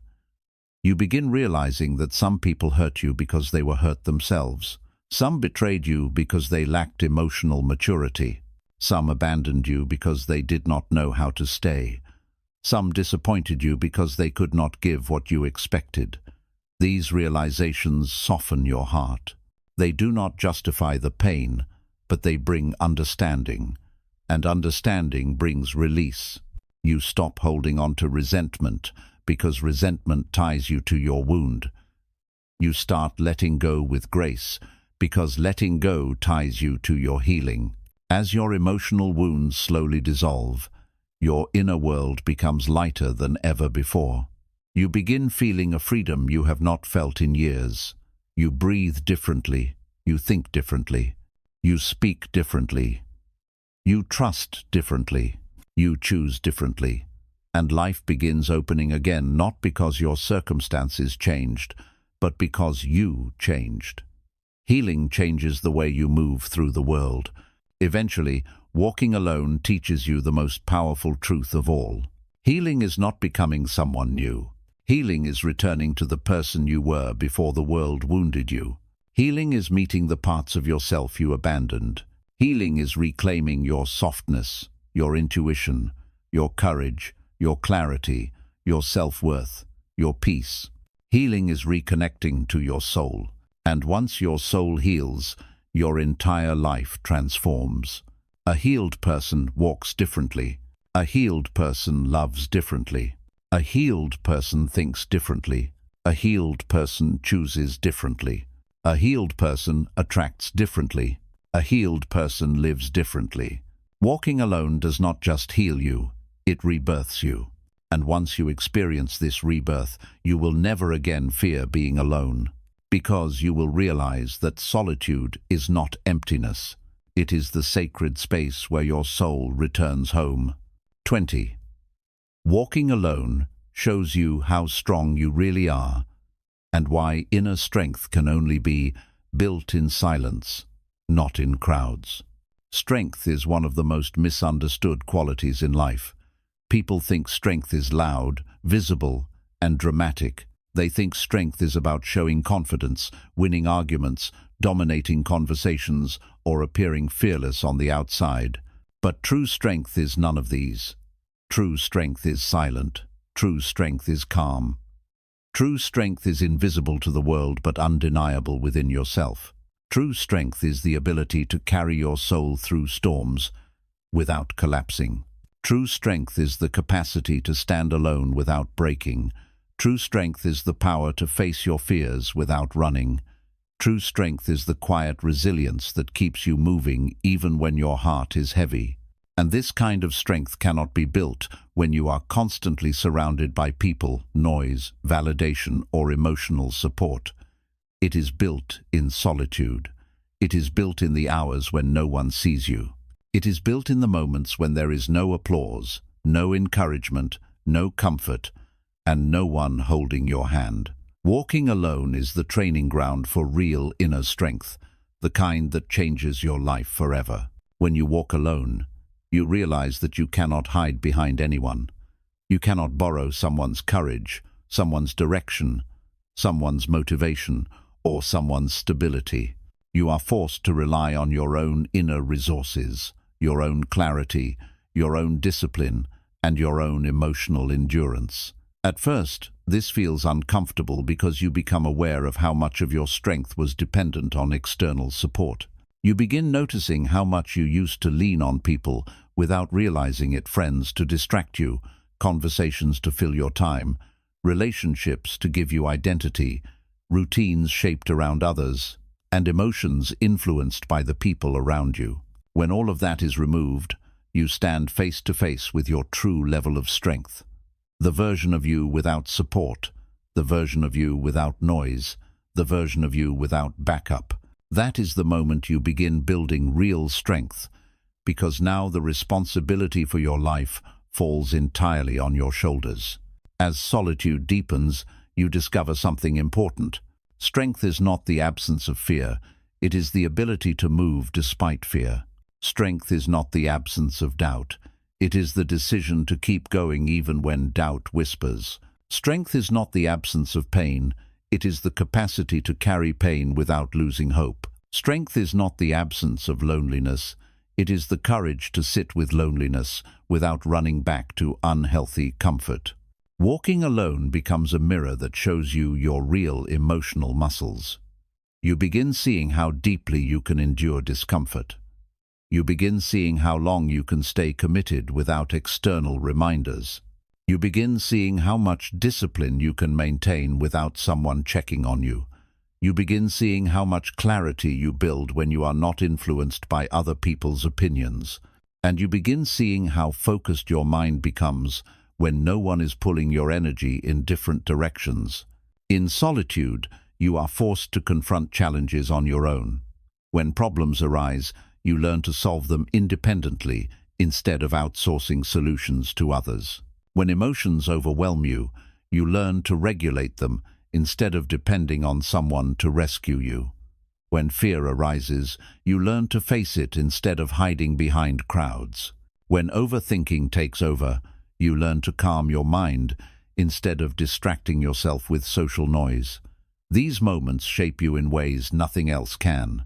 They sharpen your inner resolve, deepen your emotional endurance, and strengthen your spiritual foundation. Walking alone also reveals how much inner power you have been ignoring. You begin discovering abilities you never knew existed: the strength to make bold decisions, the courage to enforce boundaries, the discipline to stay consistent, the patience to wait for the right timing, and the conviction to follow your own path, even when others do not understand it. These qualities were always inside you. They were simply dormant beneath fear, noise, and external dependence. Solitude awakens them. Another powerful aspect of strength that solitude teaches is emotional self-reliance. Most people believe they need someone to motivate them, comfort them, validate them, or reassure them. This dependency weakens the spirit because it teaches the mind that it cannot survive emotional storms alone. But when you walk alone, you learn how to soothe your own heart. You learn how to encourage yourself through hardships. You learn how to trust your inner voice. You learn how to stabilize your emotions. Emotional independence becomes one of your greatest strengths because it frees you from needing anyone to feel whole. Walking alone also teaches you the strength of boundaries. When you spend time in solitude, you become painfully aware of how much of your energy was previously drained by people who took more than they gave. You see how often you bent your values to keep peace, how often you tolerated disrespect to avoid conflict, and how often you sacrificed your well-being out of fear of losing people. But solitude restores your internal power. It teaches you that losing people is not the danger, losing yourself is. And once that realization settles in your mind, you begin setting firm boundaries, not out of anger, but out of self-respect. Not to punish others, but to protect your peace. Boundaries become easier to enforce because your strength no longer depends on approval. Another dimension of strength you discover in solitude is the strength to let go. It takes courage to release relationships that no longer support your growth. It takes resilience to walk away from environments that drain your spirit. It takes emotional maturity to stop holding on to memories, attachments, or identities that no longer serve you. Solitude teaches you that letting go is not the end, it is the beginning. It is not abandonment, it is self-preservation. It is not weakness, it is the highest form of empowerment. As you continue walking alone, you also develop spiritual strength, the strength that comes from deep inner connection. When you are alone, you are forced to turn inward. You begin hearing your intuition more clearly. You begin understanding the messages of your soul. You begin aligning with your natural rhythm. You begin noticing the signs life sends you. You begin trusting the unseen. This inner connection becomes a source of unshakable strength because it roots you in something deeper than external circumstances. You start moving through life with conviction because your compass is internal, not external. Solitude also teaches you the strength of acceptance. You learn to accept things you cannot change instead of fighting them. You learn to surrender to life's flow instead of forcing outcomes. You learn to trust timing instead of rushing. You learn to embrace uncertainty instead of fearing it. Acceptance does not make you passive, it makes you wise. It gives you the strength to focus on what you can control and release what you cannot. This is one of the highest forms of inner strength because it frees you from wasting energy on battles you were never meant to fight. Walking alone also develops the strength of stillness. In a world filled with constant motion, notifications, noise, opinions, and pressure, stillness becomes a form of rebellion. Most people cannot sit alone with their thoughts for even a few minutes without feeling restless. But solitude trains your mind to be calm in the midst of chaos. You learn to breathe deeply. You learn to observe thoughts without being controlled by them. You learn to be present. This stillness becomes your quiet superpower. When others panic, you remain centered. When others get lost in confusion, you remain grounded. When others break under pressure, you stay calm. This strength cannot be faked. It is built in silence. Eventually, the strength you build in solitude begins transforming every aspect of your life. You start making decisions with clarity because you trust yourself. You start choosing relationships based on alignment rather than fear. You start walking away from negativity without hesitation. You start following your purpose with confidence. You stop reacting emotionally to small things. You stop being controlled by fear or insecurity. You stop needing validation to feel worthy. You stop doubting your path. The world cannot shake you because your strength comes from within. Walking alone also teaches you the strength to handle success. Many people think strength is only required for hardship, but success also demands strength, the strength to remain grounded, humble, disciplined, and focused, while life starts rewarding you. Solitude lays the foundation for this because it teaches you who you are without external influence. When you know yourself deeply, success does not change you, it reveals you. The most profound truth solitude shows you is this: you were never weak. You were never incapable. You were never fragile. You were simply surrounded by noise that hid your power. The strength was always inside you. Solitude just brought it to the surface. A person who discovers their inner strength through walking alone becomes unshakable. They do not fear losing people. They do not fear failure. They do not fear uncertainty. They do not fear judgment. They carry a quiet power that cannot be broken. And once you experience this level of inner strength, you will never again seek strength outside yourself. Because you will know without doubt that everything you need has always been within you. When a person first chooses to walk alone, they think they are starting a difficult journey. They think they are losing comfort, losing relationships, losing attachments, losing identity, and losing the world they built around themselves. But as the path unfolds, they slowly realize a deeper truth. Walking alone is not the beginning of loss, it is the beginning of return. It is the return to the self they abandoned, the return to the mind they ignored, the return to the heart they silenced, and the return to the soul that has been waiting for them beneath all the noise. Every step taken in solitude becomes a step away from illusions and a step closer to truth. Every moment spent alone becomes a moment of clarity that was once drowned out by the voices of the world. Every emotion that rises in silence becomes a message you were not able to hear when your life was crowded. Walking alone is not a punishment. It is a sacred rite of passage, the spiritual awakening that countless people avoid because they fear the truth that lives within them. Throughout this journey, you learn that solitude is not emptiness. Solitude is where your mind becomes quiet enough for wisdom to appear. When you stopped depending on validation, you learned the power of inner confidence. When you stopped running from your emotions, you learned the meaning of healing. When you stopped distracting yourself with people, you learned the depth of your own presence. When you stopped forcing connections, you learned the beauty of alignment. When you stopped clinging to the past, you learned the peace of letting go. When you stopped waiting for someone to understand you, you learned the strength of understanding yourself. Walking alone reveals truths you cannot access through comfort or companionship. It reveals the patterns that shaped your suffering, the fears that controlled your choices, the wounds that dictated your identity, and the illusions that whispered limitations into your mind. But solitude also shows you the beauty that was hidden beneath all of this. You discover how powerful you become when your energy is no longer scattered. You discover how clear your mind becomes when you are not absorbing the emotions of others. You discover how focused you become when no one is pulling you off your path. You discover how disciplined you become when your routine is shaped by dedication instead of distraction. You discover how strong you become when you realize you can survive emotional storms without holding anyone's hand. You discover how wise you become when silence becomes your teacher, not your enemy.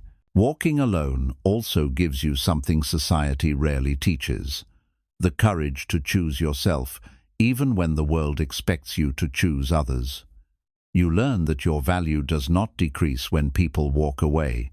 You learn that your worth is not defined by how many people surround you.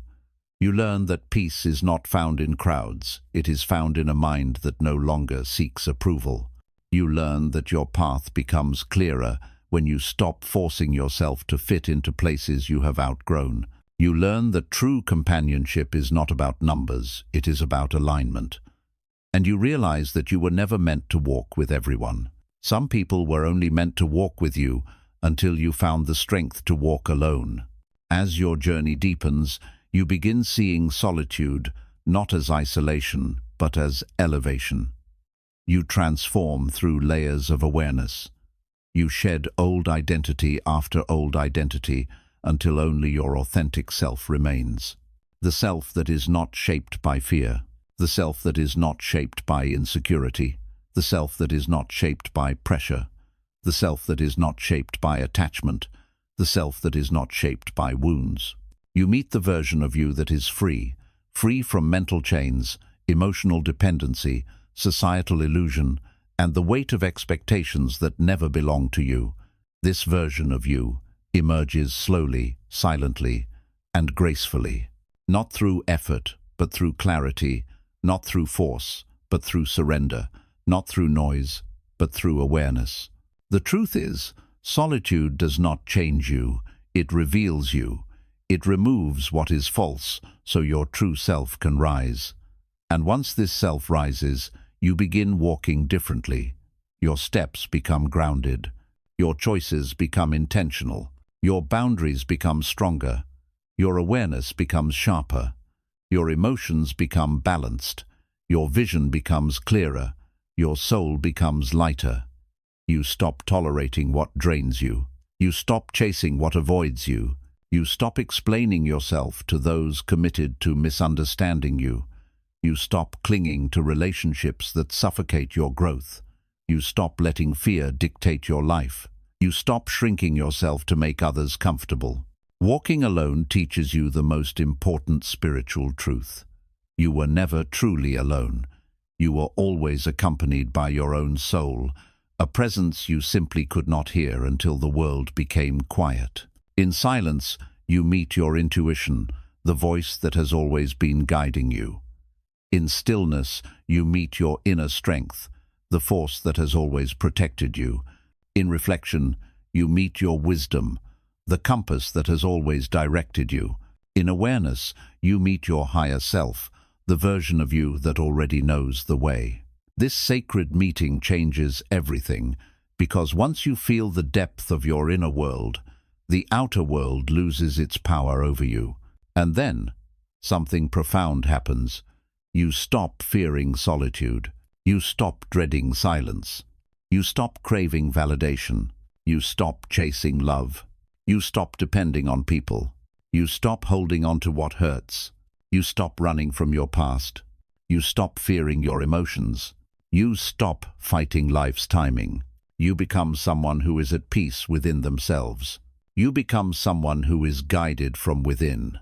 You become someone who is no longer shaken by loss. You become someone who makes decisions from clarity, not confusion. You become someone who can love deeply without losing themselves. You become someone who walks into any room with quiet confidence. You become someone who no longer needs the world to understand them to feel whole.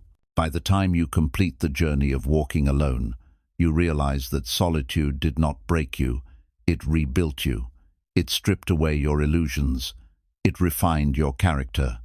It sharpened your awareness. It strengthened your discipline. It healed your wounds. It awakened your soul. It deepened your wisdom. It purified your intentions. It aligned your life with truth. And it placed you on a path that only the awakened can walk.